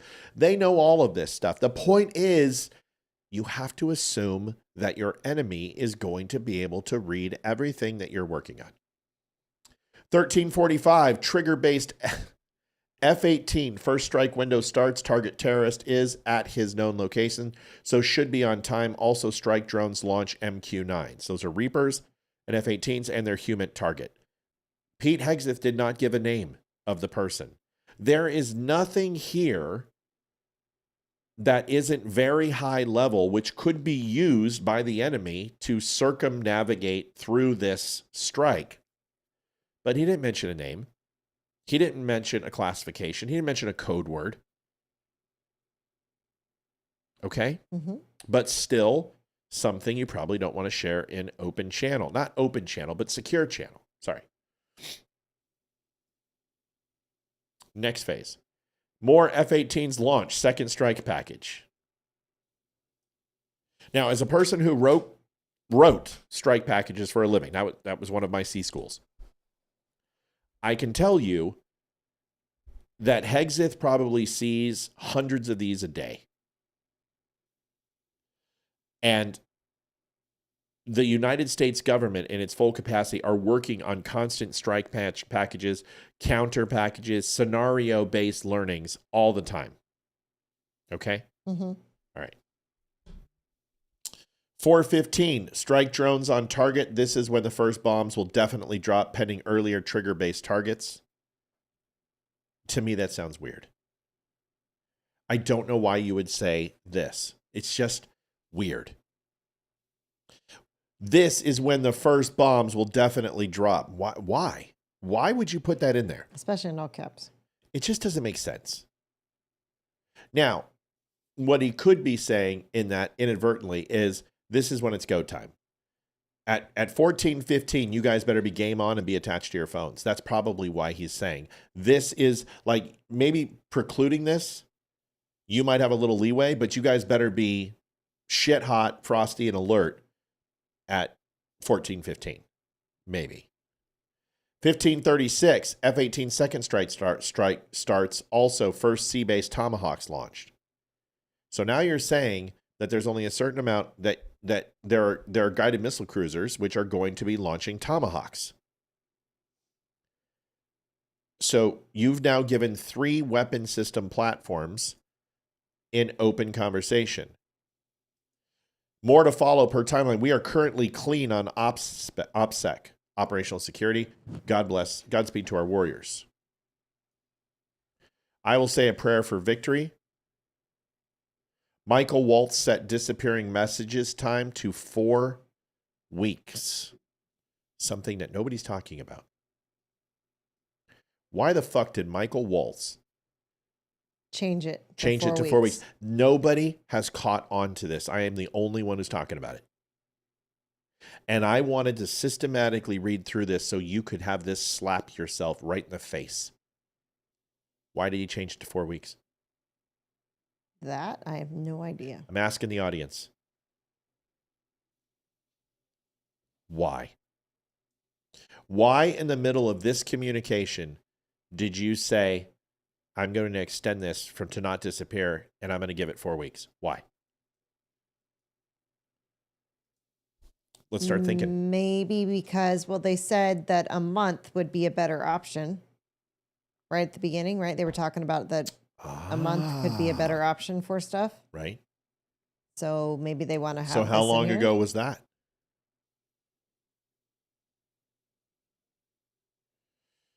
But we can assume that that's not true. You want to know why? Why? Because Of that. it was after this. Oh. Launch was a go. Launch was green-lit. There was no 30-day stay of execution. We do know that Mike Walls was pushing against it a little bit. We know Mike Walls was essentially overridden by J.D. Vance and SecDef. Right? Yep. So why would Mike Waltz set disappearing messages to 4 weeks? Let's see what his next message is. Okay. VP, building collapsed, had multiple positive ID. Pete, Carilla, the IC, amazing job. He's confirming a kill. He's confirming a kill. And it sounds like civilian casualties. Building collapse had multiple positive ID. Pete Carilla, the IC, amazing job. Building collapsed. So now it could have been a weapon-based building, could have been a military structure. Matthew said realized reporter was in there. Matthew, if he realized the reporter was in there, I would delete all messages now. Unless you already knew that the reporter was in there and wanted to extend the chat window for a longer period of time. You guys, if you can't figure this out, I don't trust Mike Walls. Hey, Seuss, Rumble Chat donated $10. Hey, Seuss, thank you, my brother. Let's keep talking and let's keep going through this. Watch. JD Vance says, what? Mike Walls says, typing too fast. The first target, their top missile guy. We had positive ID of him walking into his girlfriend's building, and it's now collapsed. Civilian casualties. Hi, Matt. Hi, Spear family. JD Vance says, excellent. Mike Wall says, fist bump, flag, fire. Good job, Pete, and your team. Marco Rubio says, the team in Mall did a great job as well. I'm not going to tell you what Mall is. Great work, all-powerful start. Pete Hegson says, CENTCOM is on point. Great job, all. More strikes ongoing for hours tonight. Provide full initial report tomorrow, but on time and target. Good readout so far. Kudos to all, most particularly those in the theater and CENTCOM. Really great God bless. Steve Witkoff, great work and effects.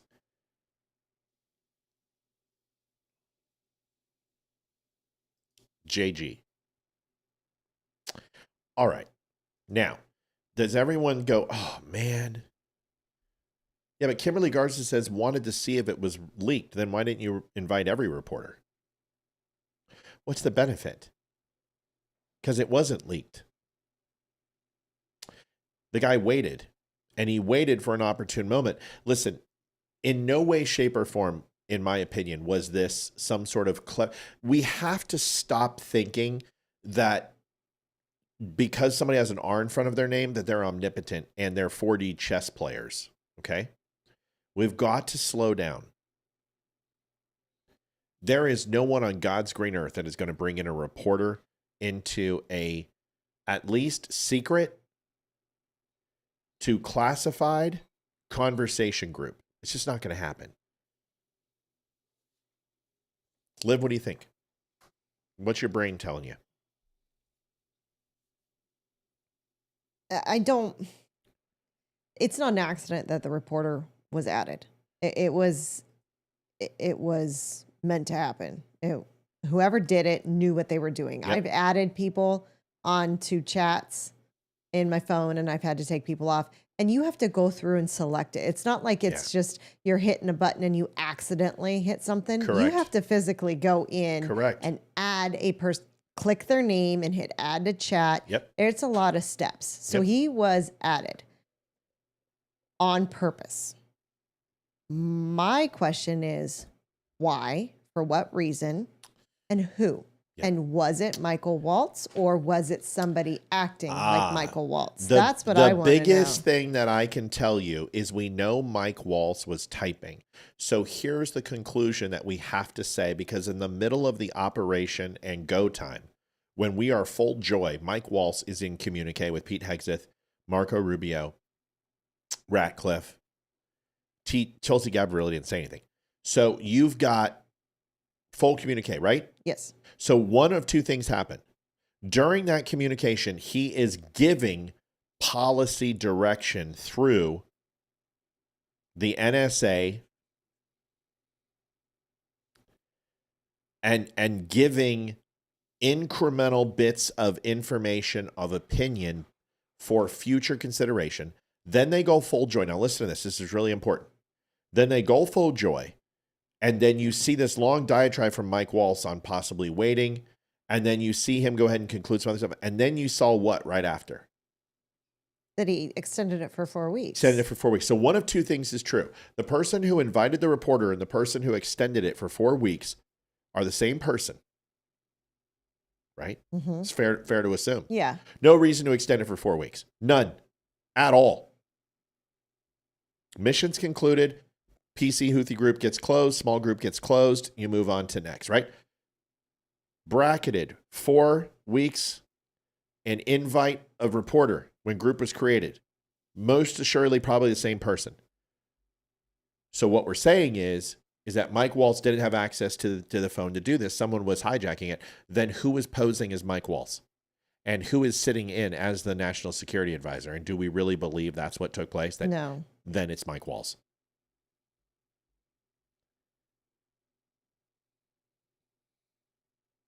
Walls wasn't set neat. If you want to set up a mole, why would you use an unclassed system? So Mike Walls. Do you know what would happen if that kid invited someone? You know, I didn't know. I accidentally invited that person. It was in his contact book. So you check the keystroke. There's nothing going to happen to this guy. You need this guy to burn. And anyway, if you want to go after this guy and you think there's a mole in the State Department, since when is that anybody but the CIA or FBI does that investigation? It's not Mike Walls. NSA isn't going to do it. NSA isn't equipped to do an internal investigation on a mole. CIA and FBI would do that. Go ahead, honey. What were you saying? I wasn't saying anything. What reason would he give to leak this? Now, hold on. I don't think Mike Walls... Okay. Let's do a reporter, then we go to Mike Walls. Okay. Is the reporter in trouble? Well, I am going to give you actual written DOD code. And what I mean is code, not like ones and zeros, but code is in code of conduct. And this is legal obligation if you're accidentally exposed to TS or SCI information. This is something reporters have to sign. This is you don't have to sign it. If you're exposed to it and you have any inkling of thought, let me read what the rules are. Okay? Mm-hmm. Like, have I let things slip in a conversation with us? You know I have. Yes. Okay. And what do I tell you? You have to go make a phone call, right? And I did. And you did. Yep. Or I told you that if you repeat this and they come after you, I'm not going to stop them. Don't repeat what I just said. And specifically, it was when it came to the silent chopper, which everyone knows about now, but semi-run quiet chopper of the teams with the Blackhawk when they went after the OBL raid, and the rotor was in the back, and they didn't deploy their explosive ordnance correctly, and it didn't destroy the entire chopper, and they left the entire tail rotor, which is probably one of the most important things that give it its ability to remain semi-stealth. And I was like, oh shit. And then I looked at you and I'm like, I'll be right back.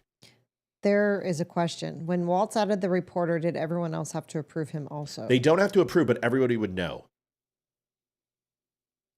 Everybody's notified. And in Signals, you get a notification. But if it's JG, is it? It can be anybody. Jeff George, Jose Giraldo. And I bet if we cross-reference the chief of staff and Liv goes to ChatGPT and says, please give me somebody in the cabinet of Donald Trump who has the initials JG, see if we can find out who it would be. And possibly, now, is it possible that a staffer changed the phone number and into a JG and knew that Mike Walls would add this person? I don't know. But did the staffer? Now, this is what we're going to talk about next. I'm not accusing Walls, and I don't trust Walls because I saw his interview. Folks, we're going to be on for a while tonight, so you guys help us out. I have a lot to cover, and I'm going large tonight. I'm going to be sitting here for probably till 10:30, 11 o'clock. So let's get going. Help us out. Help pay for the streaming charges, please. Legal obligation if you're accidentally exposed to TS and SCI. You have to immediately stop viewing the material, even if the exposure was accidental. Continuing to view or engage with TS/SCI content once you realize what it is can increase your legal risk and culpability.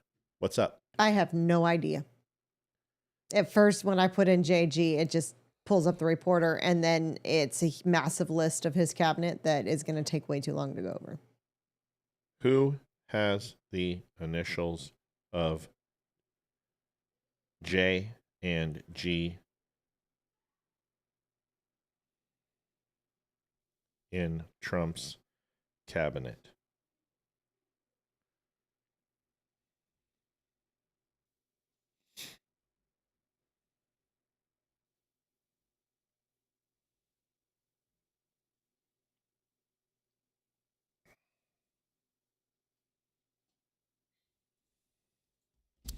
Nobody.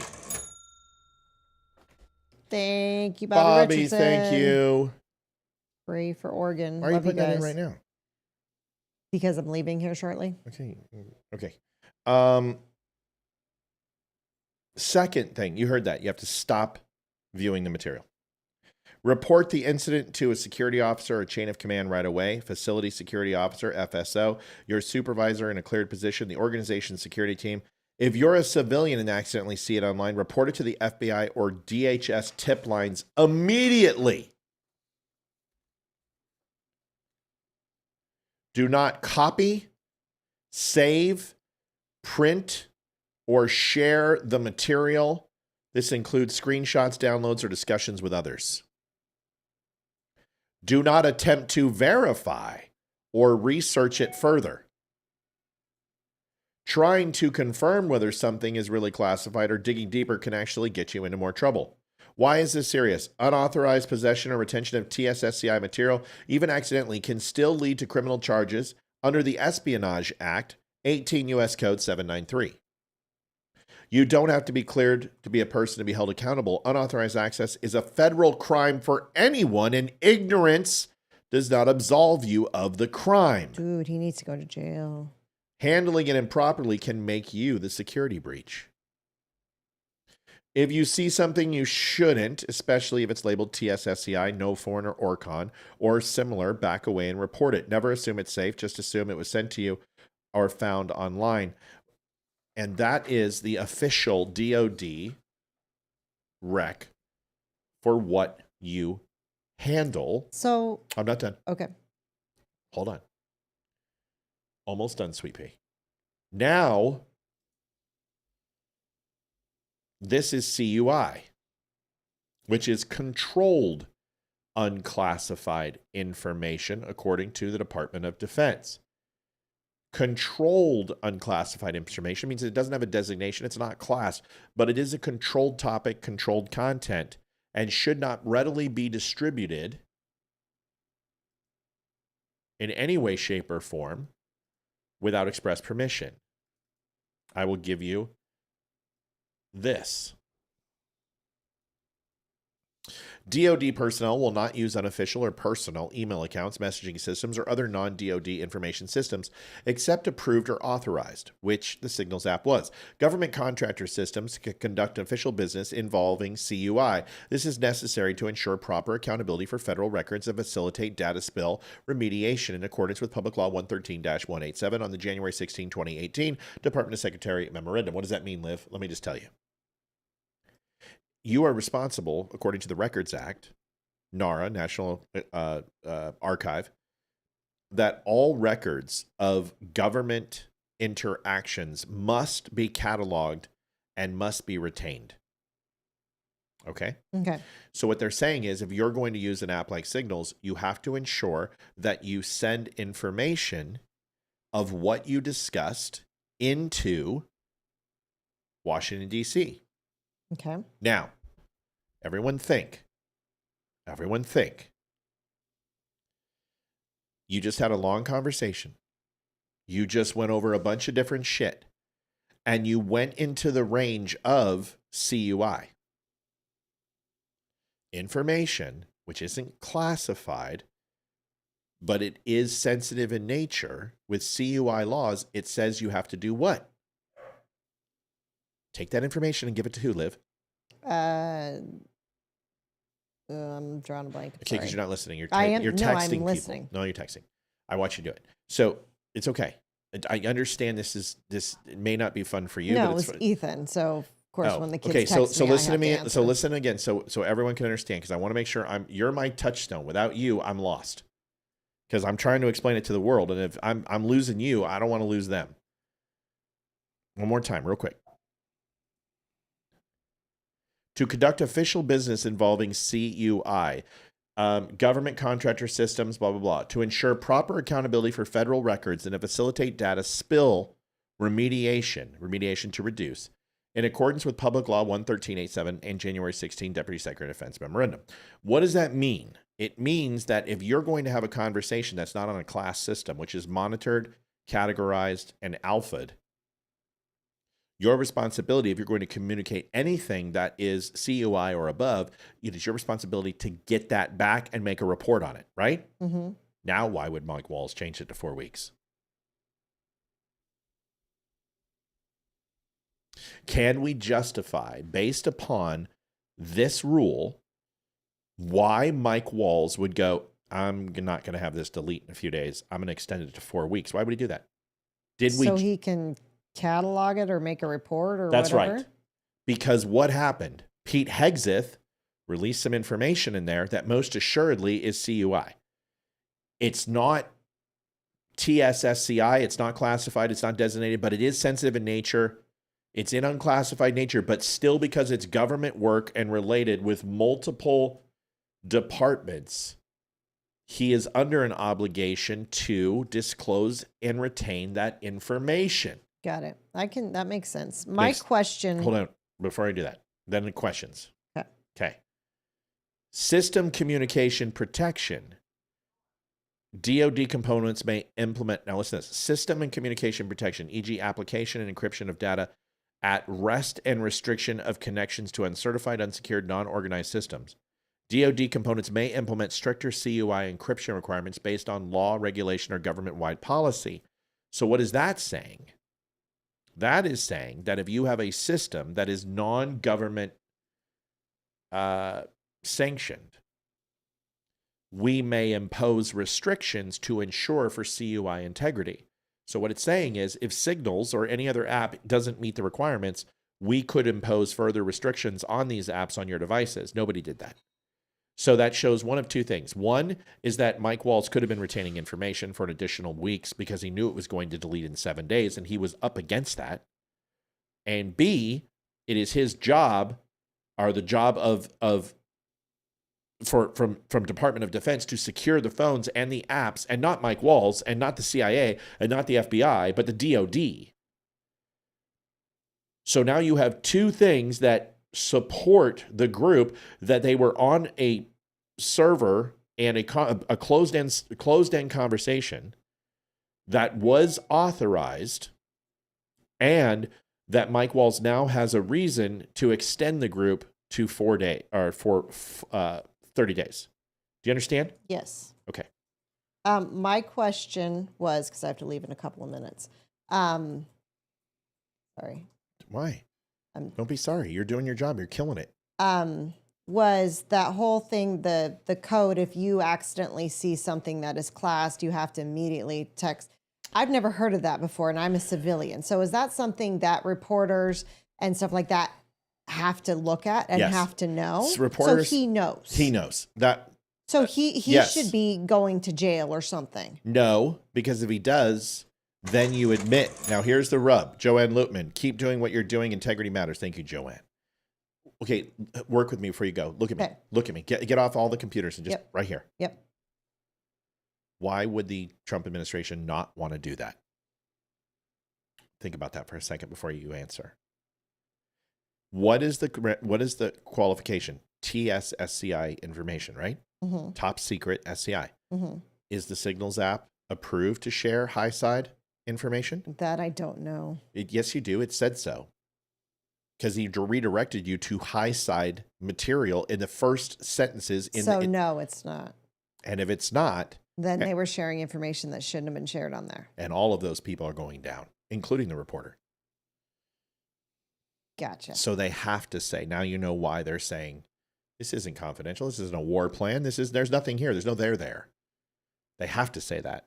Do you think if they could burn this reporter that they wouldn't? No, they totally They would burn him to the ground because they hate him, because he's a scumbag. He's the one who did the P tapes. He did Russian collusion. He's the one that went ahead and played Saddam Hussein and supported Saddam Hussein in Iraq. Mm-hmm. If the administration says anything remotely that was TSSCI, they're all going to jail. Got it. Well, not jail, but they're going to be fired. Got it. All right. I have to go. Get out of here. I love you. I am going to see if E can do donations for the rest of the night. We got to get some first because we're... All right. Night, y'all. See you on Friday. Thank you. We love you, honey. Join us Friday for our awesome interview. Yeah, we're gonna be with Barry Morgenstein. I love you. Love you. Can't wait to see you later. If you want this document, it's available. Really easy. I can get some of these to y'all. You know, I can email them to you if you want, and we can figure out how to do that. Just give me your email address, whatever, and we will get you a copy of this document. Really simple. It is the DOD PDF for CUI information. Now, are we done? No, not a chance. But we're in a good spot. You got 200 plus on, 115 on Twitter, 25 on YouTube, 60 on Facebook. It blows me away. And a shit ton on Rumble and Wimkin. All right. So now that we've established, okay, is Mike Walls a bad dude? No, I don't think Mike Walls is a bad dude. Do I think he brought this reporter in? It's suspect.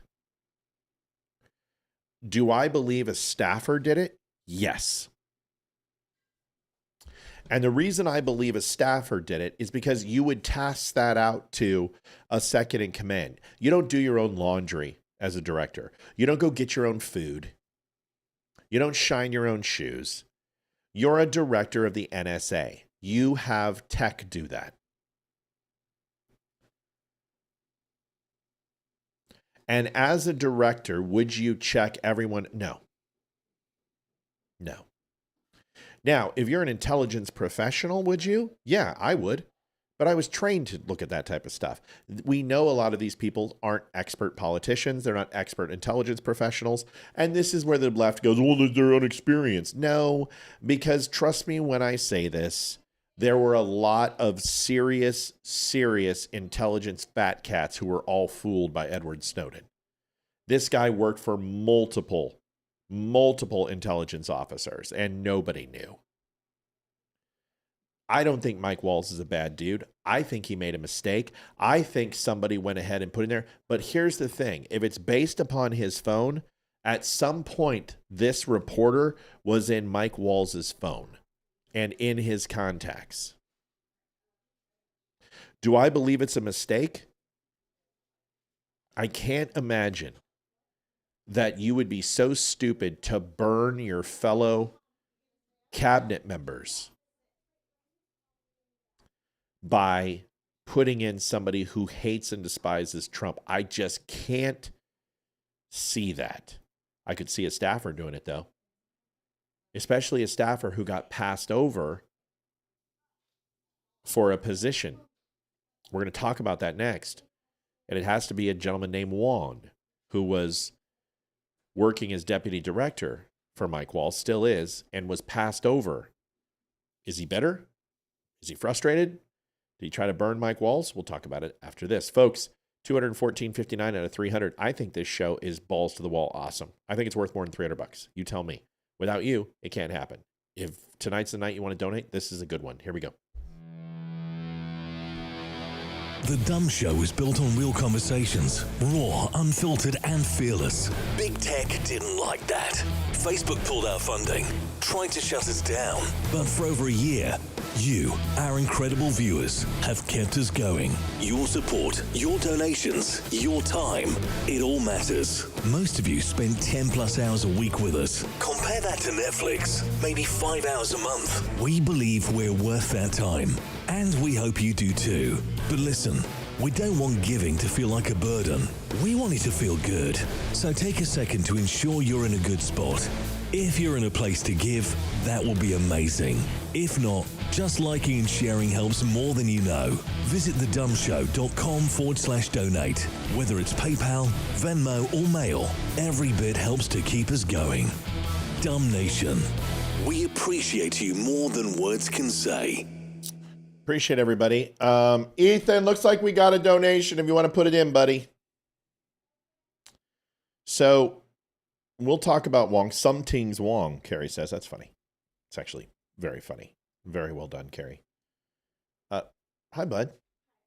Are you going to be staying up with us? Yeah. Why don't you sit down with us? Or not? I gotta do. Just, okay. But I can. Just, will you put that donation in, please? Yeah. Thank you, brother man. Okay.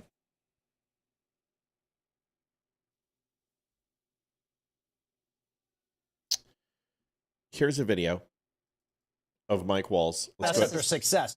So they want to focus. This is the Laura Ingraham interview. And Laura, listen, a lot of people have asked me to analyze his body language and stuff. And listen to me. If Laura Ingraham is pushing on him hard, there's a reason. Laura Ingraham is a Trump supporter. She goes hard on Trump sometimes, but that's because of the relationship that they have. Let's listen.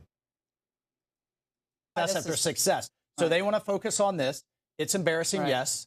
We're going to get to the bottom of it. I just talked to Elon on the way here. We've got the best technical minds looking at how this happened. But I can tell you for 100%, I don't know this guy. I know him by his horrible reputation, and he really is a bottom scum of journalists. And I know him in the sense that he hates the president, but I don't text him. He wasn't on my phone, and we're going to figure out how this happened. So you don't know what staffer is responsible for this right now? Well, look, a staffer wasn't responsible, and look, I take full responsibility. I built the group. My job is to make sure everything's coordinated. Did you hear it? I built the group. I take responsibility. Liv rocks. Buy Miss Olivia $23. Yes, she does. Okay, let's just.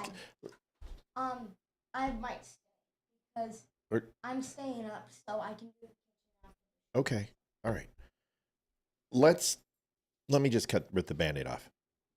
Here's my honest opinion. Mike Waltz has been in this game for a while. Mike Waltz has been a Fox News contributor. Mike Waltz has been on other stations. Mike Waltz has been in politics. Let's go through just some things when it comes to his political history, okay? He's Army Special Forces. We know this. But there's a few things you need to know about him. He received 4 Bronze Stars, serving Special Forces, Afghanistan, Middle East. He served in the Bush administration as a defense policy director in the Pentagon and as counterterrorism advisor to Vice President Dick Cheney. In 2018, he was elected to the House of Representatives, defeating Ambassador Nancy Soderberg and succeeding Ron DeSantis, who was elected governor. He was in the House Armed Services Committee, 118th United States Congress.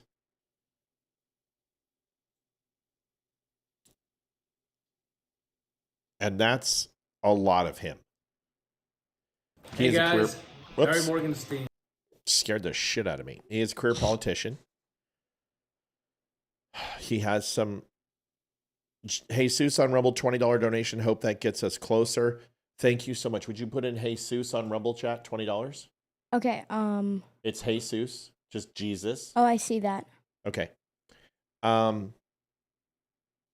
Is it in addition to that, buddy? Because I thought we already got it. Was it already put in? Was it an additional $20? Or just $10 and $20? Ethan, let me know. It looks like just 20. Okay, then I think Mom got it. Okay. I think we got it, Judy. But either way, Jesus, thank you so much for your donation. Okay. I'm going to go out on a limb. I think Mike Waltz did not mean to add JG. I don't think he did. But I also know, based upon some of the context of the messaging, that it seems that maybe Mike Waltz has some bitterness towards the cabinet a little bit. And may not agree with some of the things taking place.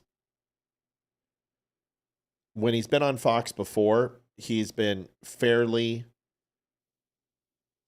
readily honest about not wanting to be an intervention style country. Doesn't necessarily want to go in and create a wartime situation. Doesn't want to occupy all these things that we know. And anyone who is a special forces operator, it makes sense. Most guys who've seen war don't want to see it again. But his positions tell me $20. Jesus, Rumble chat, please. Okay. His position leads me to believe that since he has been on Fox many times, that he is in the political fray, that he has spent time in the Beltway, that he knew this reporter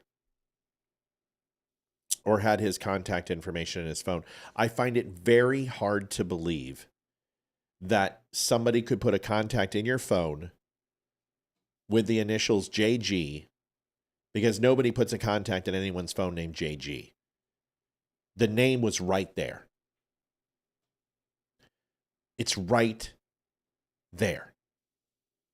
And in the Signals app, you do it by phone number or you do it by contact, and nobody puts initials in. He had his name. Wait, Dad. What? For the do I put like hey? Jesus. Okay, just put JESUS. Yep, because when you said hey, I'm like, do I put? Yeah, it's not spelled Jesus. It's pronounced Jesus. Mm-hmm. Does that make sense? Yeah. So, you guys, I think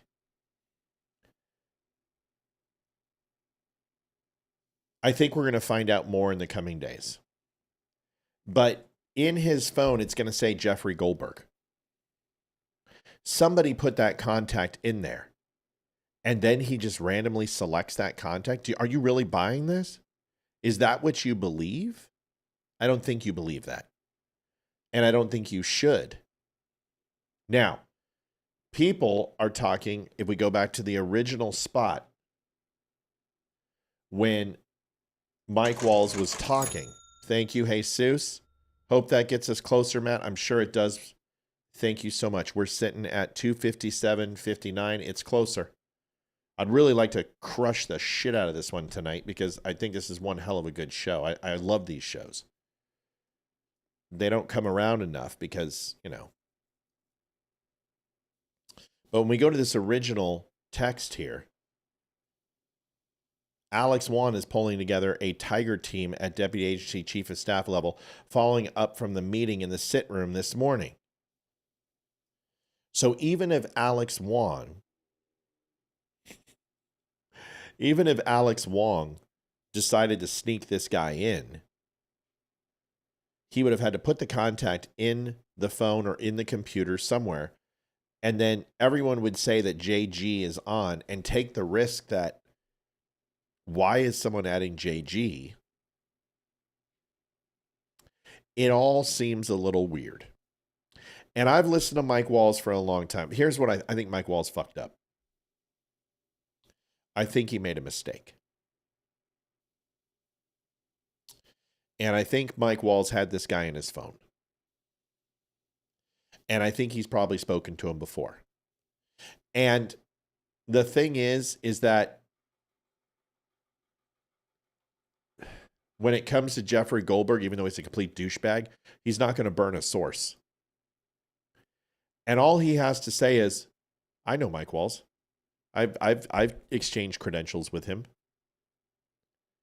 So this Mike Wong thing was being brought forth by Laura Loomer, who is a much bigger show than me, has a lot more pull than me, but also lies a whole bunch.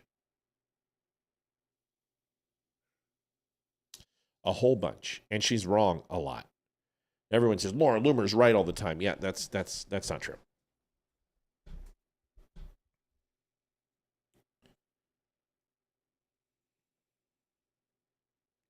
So we have to go ahead and assume that one of two things is going to happen. One is that Wong is going to be exposed and he created this and he's going to have to answer. But that's low-hanging fruit. They knew before this was even released that Mike was in charge of the group. So they're vetting him or have vet him already. The fact that Waltz could not say $21.10 charity lamb. In my humble opinion, President Trump could use a man like you on his team, Matt. I would love it. I'd go work for him in a heartbeat.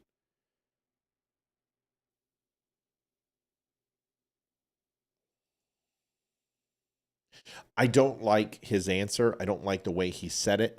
I don't like his response. And it just seems to me that this guy, well, we'll talk about that in a second. Let's just watch this. Jane Bush donated $23. Live Rock. Oh, they already did that, buddy. Delete it.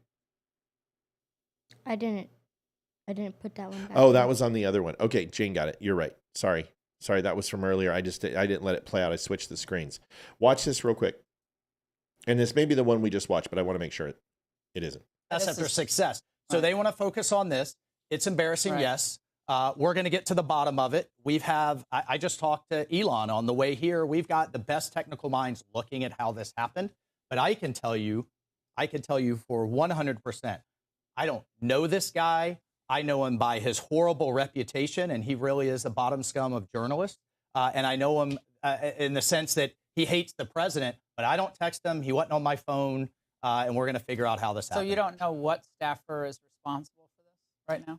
Well, look, a staffer wasn't responsible, and look, I take full responsibility. I built the group. See, right there, I take full responsibility. I built the group. Then he was in your phone, and you selected him because if you created the group, why did you choose a reporter?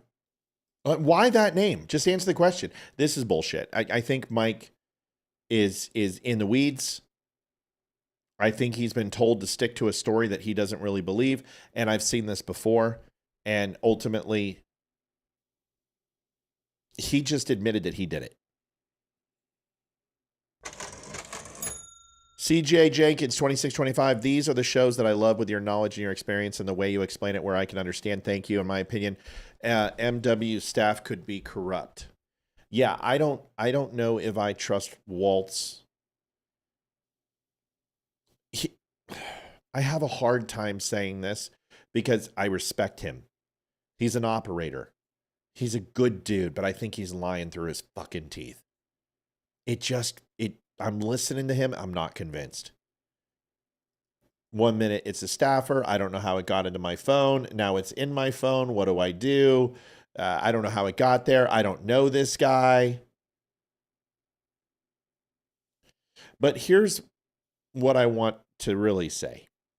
Now, I have kind of challenged a little bit of the administration, and I've defended the administration. I don't think there was any threat to our U.S. troops. Do I think this is a colossal fuck up? Yeah, it is. It is. It's an intelligence breach.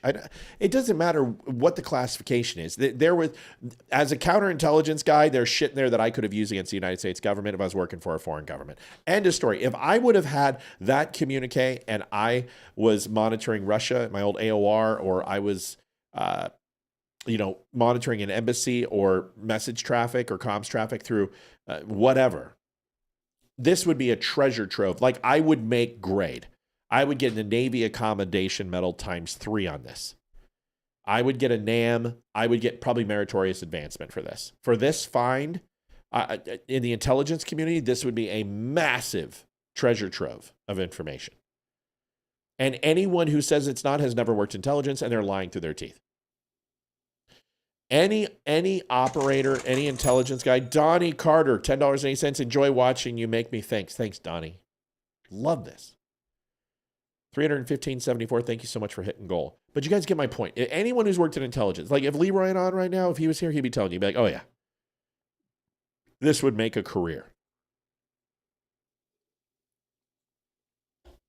But here's the thing. I'm not going to come down on the Trump administration, but what I'm going to say is Donald Trump is not known for his brevity.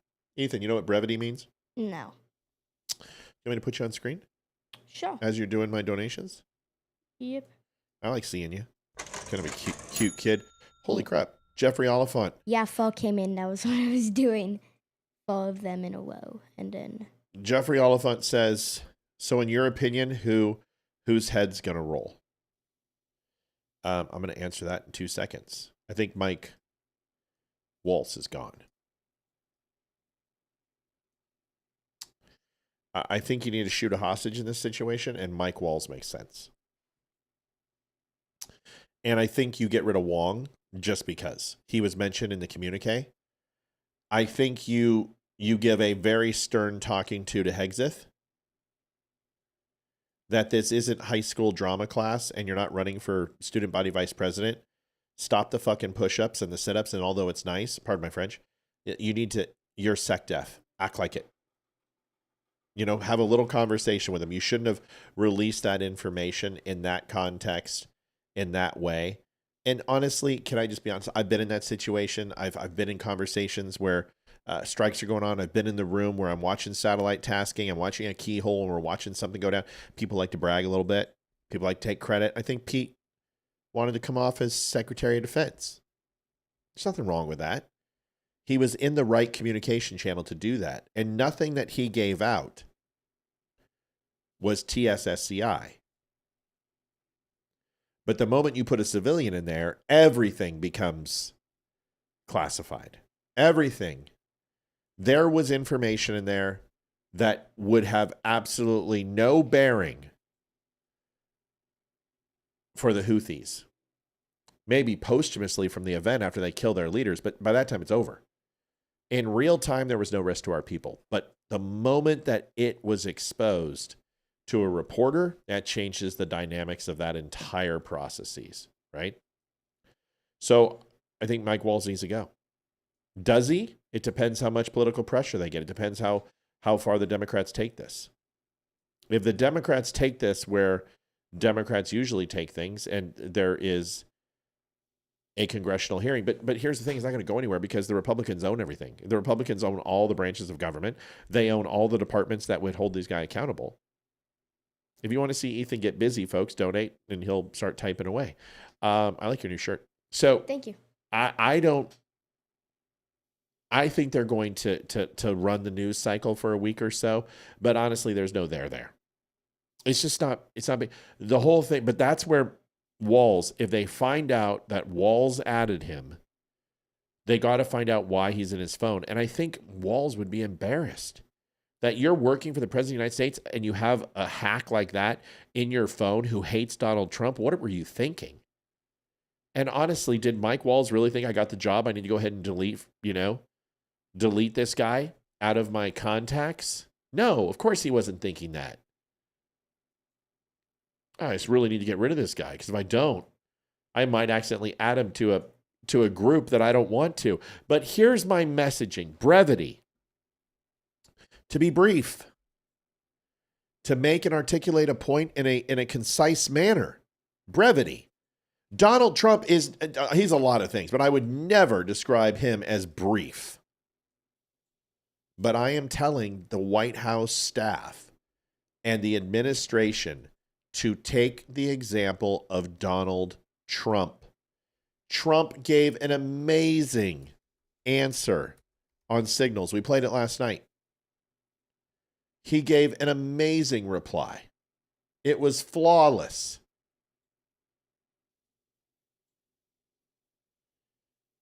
He was quick. He was to the point.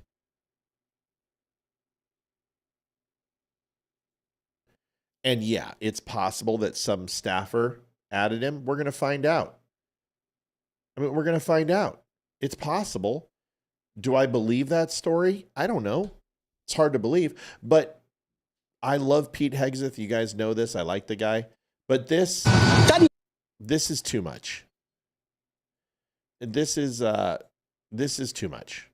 And well, I noticed this morning, out came. This is not how you answer this question. Donald Trump had the answer. Listen, we made a mistake. It's not going to happen again. Mike Lee, Waltz isn't going to be fired over this. There's no harm done. It was a successful mission. Move on. Pete, Mike Walls, Ratcliffe, Tulsi, take a note from your president and do what your president is doing. He's already given you your marching orders. He's told you what to do. The president has already told you what to do, and that is to move on. So move the fuck on. Simply say, we're not talking about this anymore. President Trump has already established that this was a mistake. We've recognized it. We will correct it. We're going to work on a new program. We're going to find out where the gap was. We're going to do our job, but right now we got more important things to do. That's the answer. And if I was working for the Trump administration, that's what I would tell them. Here's Pete Hegseth. Listen. Nobody's texting war plans. Well, I noticed this morning, out came something that doesn't look like war plans. And as a matter of fact, they even changed the title to attack plans because they know it's not war plans. What's the difference? Someone please tell me the difference between an attack plan and a war plan. Call it a strike plan. It's all the same. Attack plan, war plan, strike plan, execution plan, operation plan. It's all the same thing. What are you talking about, Pete? There's no units, no locations, no routes, no flight paths, no sources, no methods, no classified information. You know who sees war plans? I see them every single day. Yeah, I looked at them this morning. I looked at attack plans this morning. You know, you just said war plans and attack plans are two different things. Who does attack plans and war plans? Men like that admiral right there, Paparo, for the Indo-Pacific, or Eric Kurilla, our general in CENTCOM.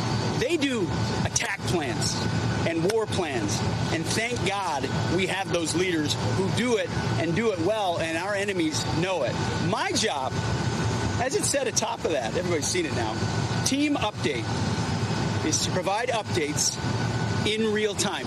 General updates in real time. Keep everybody informed. That's what I did. That's my job. The war fighters will take the fight to the enemy, and I love what they do. And with President Trump's leadership, our enemies are on notice. We will have peace through strength, and we'll keep putting our troops first.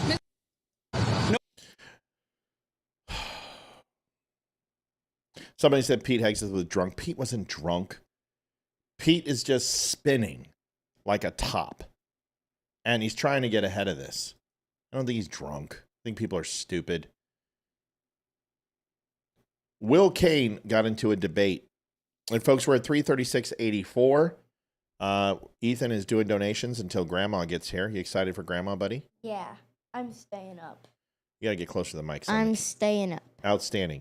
Here is Jim Himes and Will Cain. And I'm not going to lie to you. I like Will Cain. And I loved Pete Hegseth and his camaraderie.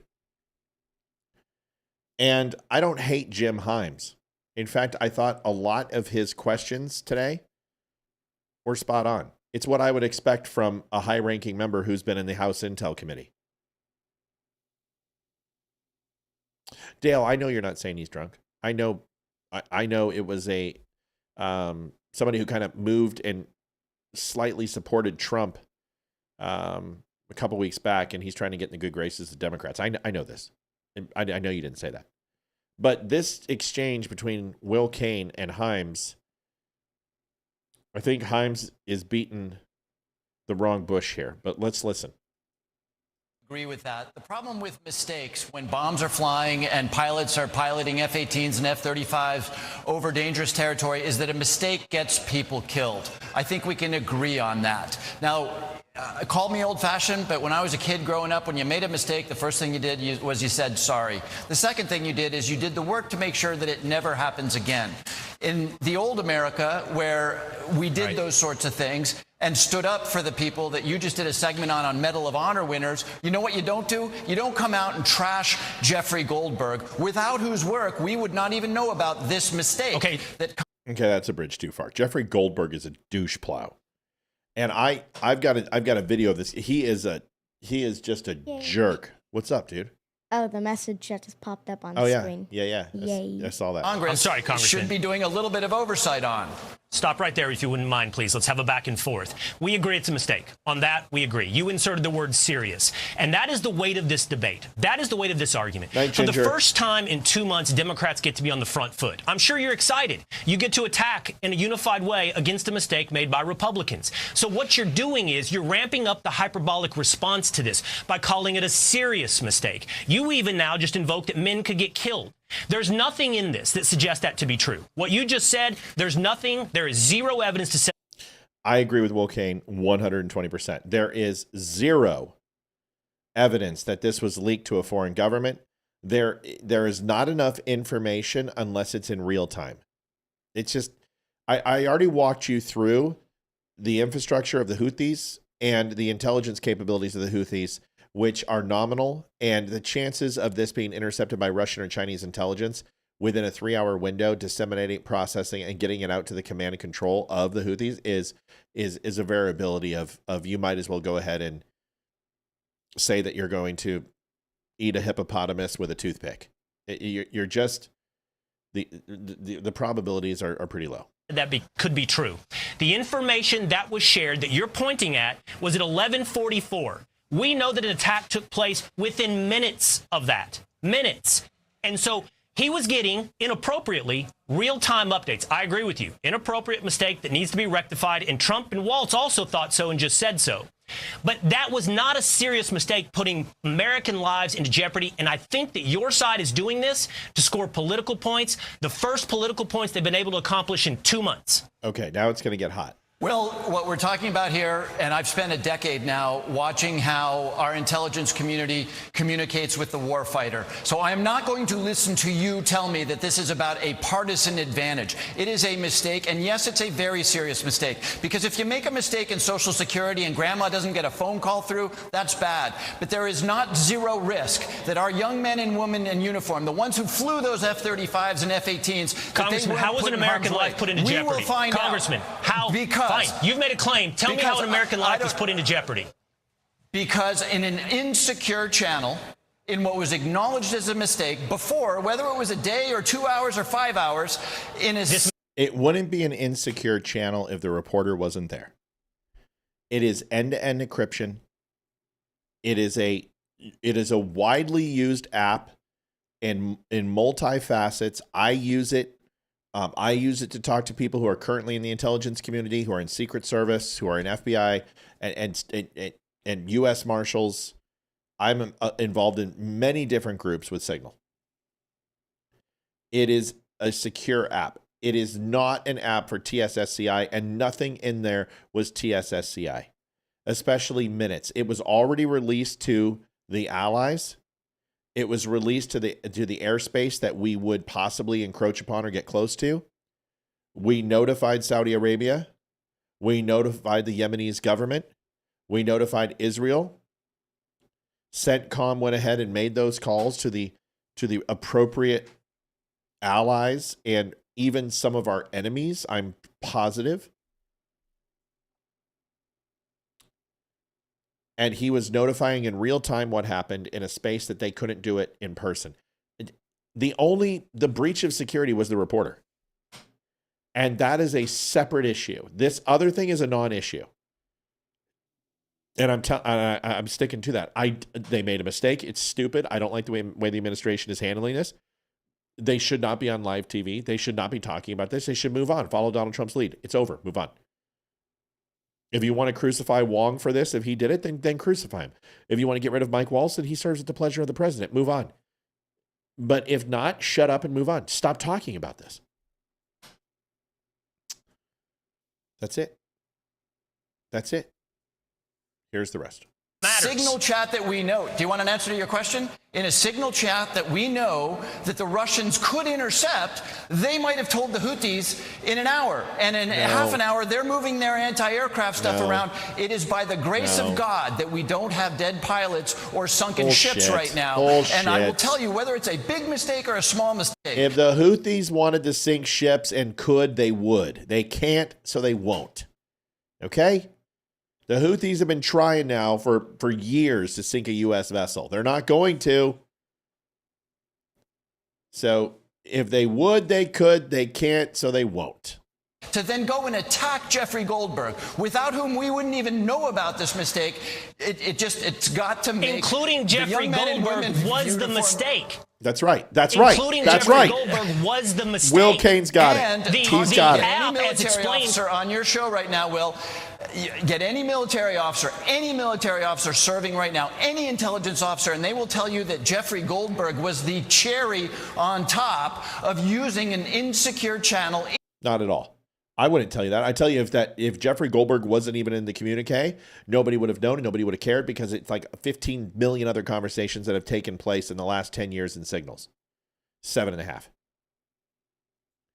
It is widely used. It's used by SEAL teams. Look at the Chief Gallagher conversation that was leaked between the units that were in the Chief Gallagher case. It was all signals. This is bullshit.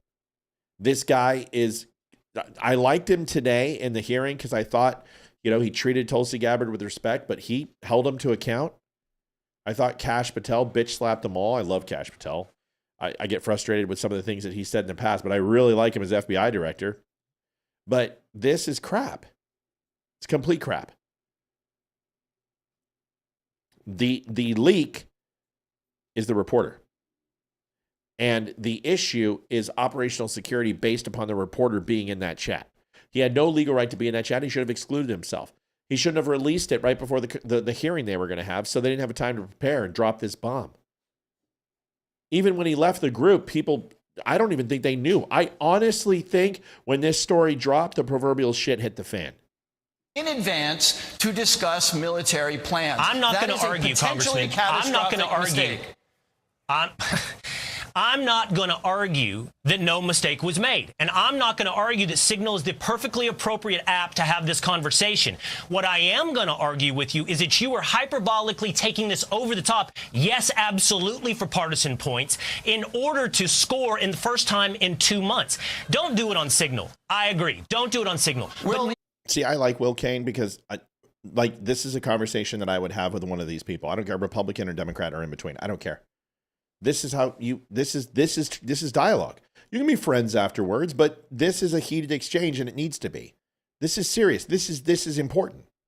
Nobody's life. You know what? Here's the CIA thing. director. You are the one who is making this into a partisan issue.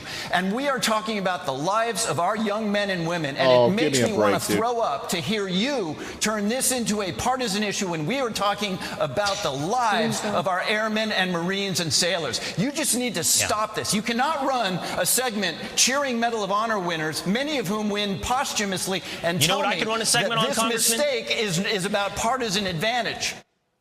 It is. And I can run that segment, and I'm doing it with you right now, and I'll tell you something else. This isn't an administration that watched as 13 Marines died or spilled secrets to the Chinese Communist Party or did any of the other things that we just watched. It's hard to take you seriously, or that Jeffrey Goldberg is the hero in this story, when what you're positing is a hypothetical, and a hypothetical that will be rectified. But I appreciate you debating me. Thank God it's a hypothetical. By the way, this is the administration that fired the people that look after our nuclear weapons. Thank God we don't have a loose nuke. So do not tell me that these mistakes are either driven by partisan motivation or that they're not serious, because we are talking about the most serious things that we do in this government, which is keeping our soldiers, sailors, and airmen safe. You forgot Marines, dickhead. If the Will Cain show is anything like this show, and I was Will Cain, I would just go and boop kicked. Yeah. No, you know what? Will Cain handled himself. He decimated him, and good for Will Cain, because he's right. It's hard to take that point seriously after watching the way you guys handled Afghanistan. But I will say this to you. I do appreciate the debate, even if it's heated, and I appreciate someone giving me a pushback on, yes, what is my opinion of this story. So you are welcome here, Congressman Himes, even if it can be heated. Thank you. Thank you, Will. That's the way it should be.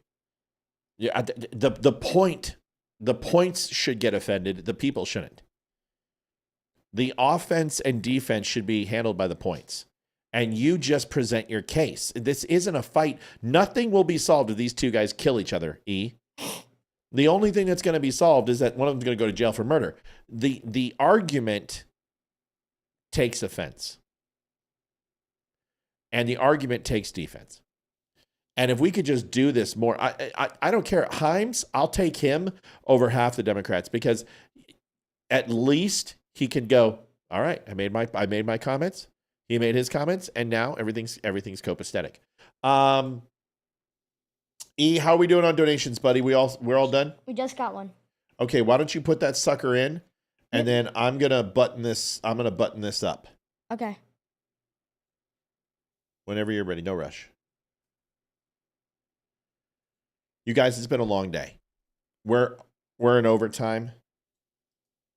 Yeah, it's almost 10. I got my mother-in-law coming. I think we're gonna go ahead and do this last donation here. And then we're going to pop smoke. This is the best message so far. Okay. You're doing so good, dude. I'm so proud of you.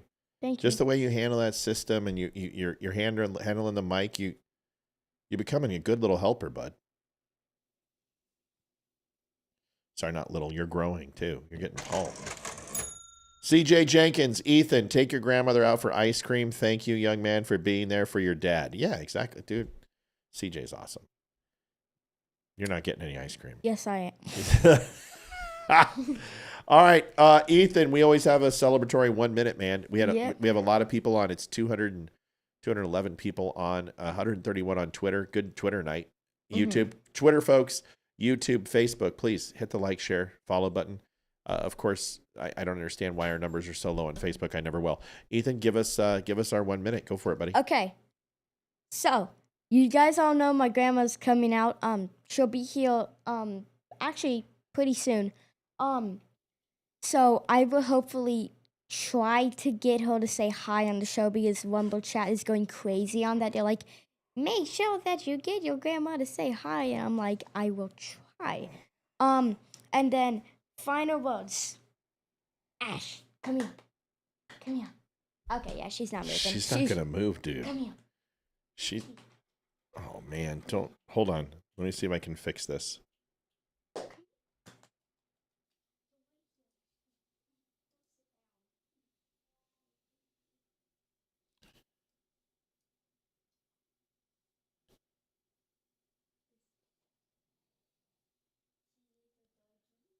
My little puppy. Dude, her head is He's so bigger than cute. Ethan's. She's gotten so many. Ash. He sleeps. She's not out. the feet pics. She's out. No feet pics. I can't believe Ethan is growing massive. I'm like up to my sister's nose, and she's like 5'4", and I think I broke 5 feet. So Yeah. I used to be like a midget. Now I'm a person. Thanks, Chuck. I'm not a midget no more. Thanks, everybody. It's my pleasure. We'll be on tomorrow at 7:00. Great breakdown. No, thank you guys. Did you had the donation last one put in? Yep, I already put that in. So Okay. I'm just gonna check one more time. Matt, when is your birthday? Can we say it? Yeah, we can say it. I don't like, this is the first year we've done donations on my birthday, and I saw what you guys did for Olivia, and I thought that was amazing, and she cried. Olivia deserves so much because she takes so much shit from me in a loving way, and it's not any other way because I do love her to death, but she was so happy that people, and her photograph, she was so proud.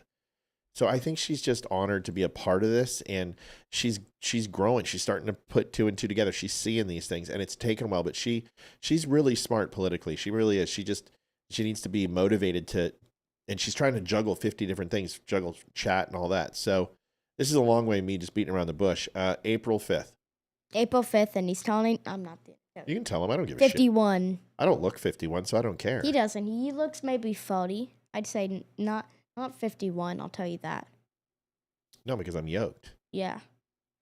I'd love to show so much. Thank you, Mr. Matt. Sorry if I messed up with my text, but I can't type it. Have to go through a microphone since I'm losing my eyesight, which I hate to say, but thank you. And Ethan, you're wonderful. Yeah. Yep. Yeah, pans have been ordered. So we wanted to see where we were with income tax, and we don't have an answer yet, but we feel pretty good. So Wait, what do you mean pans? Like those? the hex clad. Yeah, those. the hex clad pans. So we got like $500. Ethan. It was her birthday, and the dummies wanted for her to get it. True. So those will be here. We should have her cook something in it. Mine is the 31st of March. Pie. Keith, your happy early birthday. But I don't remember. I'm a little tired, folks. Sorry, I'm punch drunk. I don't have anything to say. Here it is that this show, we don't need to accuse people. Mike Walls is a good dude. Pete Hegseth is a good dude. You know, I like Real American Dog. I don't know his nickname, but he's in the Rebel chat. Just said, your name, Matt, makes the 50s look good. Oh, thanks, buddy. That makes me feel good. Yeah, I mean 51. So are you an Aries, Matt? Oh yeah. Yeah, I'm an Aries. No doubt. I'm a Gemini. Yeah. I'm an Aries. Listen, I don't have a problem with Himes. I don't have a problem with anybody. I think that operational security is, go read my article. And I said it the best I could. This isn't about political fray. This is about people taking people who are downrange and outside the wire seriously. And we've lost men and women in the U.S. Armed Services because of congressmen and senators and presidents and vice presidents who open up their effing mouth. And they need to shut up. I don't think Pete Hegseth put anyone in danger. And honestly, I have to go to the reporter and say he could have leaked this the moment it happened. He could have streamed it live. I got to give him credit that he let it happen and then got out of the group. But I think it was real shitty to write an article. I think it was real shitty to time it right before the hearings. And I think you should have went to the administration and said, listen, I want to let bygones be bygones, but I want an exclusive on this story. And I want some photos coming out of the Situation Room and you know, whatever. And traded ponies, because that's what a man would do. This guy's a coward. I'm not a big fan of him. I don't think anyone who lies. Richard Henry, happy birthday. Happy birthday. All right. I got to go. I got to let you guys go. Listen, thanks for watching the Donut Friendly Show. We'll be back tomorrow, 7 o'clock, with Leroy and myself. We are going to try not to talk about this unless something else drops. And we will be back on Friday Oh, shit. Pardon my French, buddy. With Barry Morgenstein and the world-renowned photographer. This guy's filmed Hendrix and Jagger, the Pope, Donald Trump, Obama, celebrities up the yin-yang. And he just did a photo shoot for us. And we're going to have him on. He's a great guy. He's funny. You got to show up. Barry? Yeah, Barry Morgenstein. Yeah, he's going to show up. I'd like to meet him. He's a good dude. You're going to. We're going to go to New York, I think, for Christmas and go do a photo shoot with him. Nice. Mom has been wanting good Christmas photos. Yeah. So. Like, Jeffrey Goldstein's a horrible human being. He's horrible. But I also got to say that he could have done a lot of douchier things and did not put our people at risk. That, to me, okay. But the rest of it, douche plow move. He's a horrible human being. The Russian P tapes, he defended Saddam Hussein, for God's sakes. Russian collusion. He's a liar, and he works for a shill of a paper where Steve Jobs' wife was friends with Ghislaine Maxwell and took money to lie about COVID. These are horrible people. I'm glad you guys enjoyed the show. See you tomorrow, 7 o'clock. Good night. See you then. See ya. Thanks, E, for your help. Bye. Boom. Good night. Adjusting transmitter output. This is the Don't Unfriend Me Show with your hosts, Matt, Leroy, Amy, and Olivia. Geopolitics, military analysis, and election coverage. Coming to you live on all major social media channels at The Dumb Show.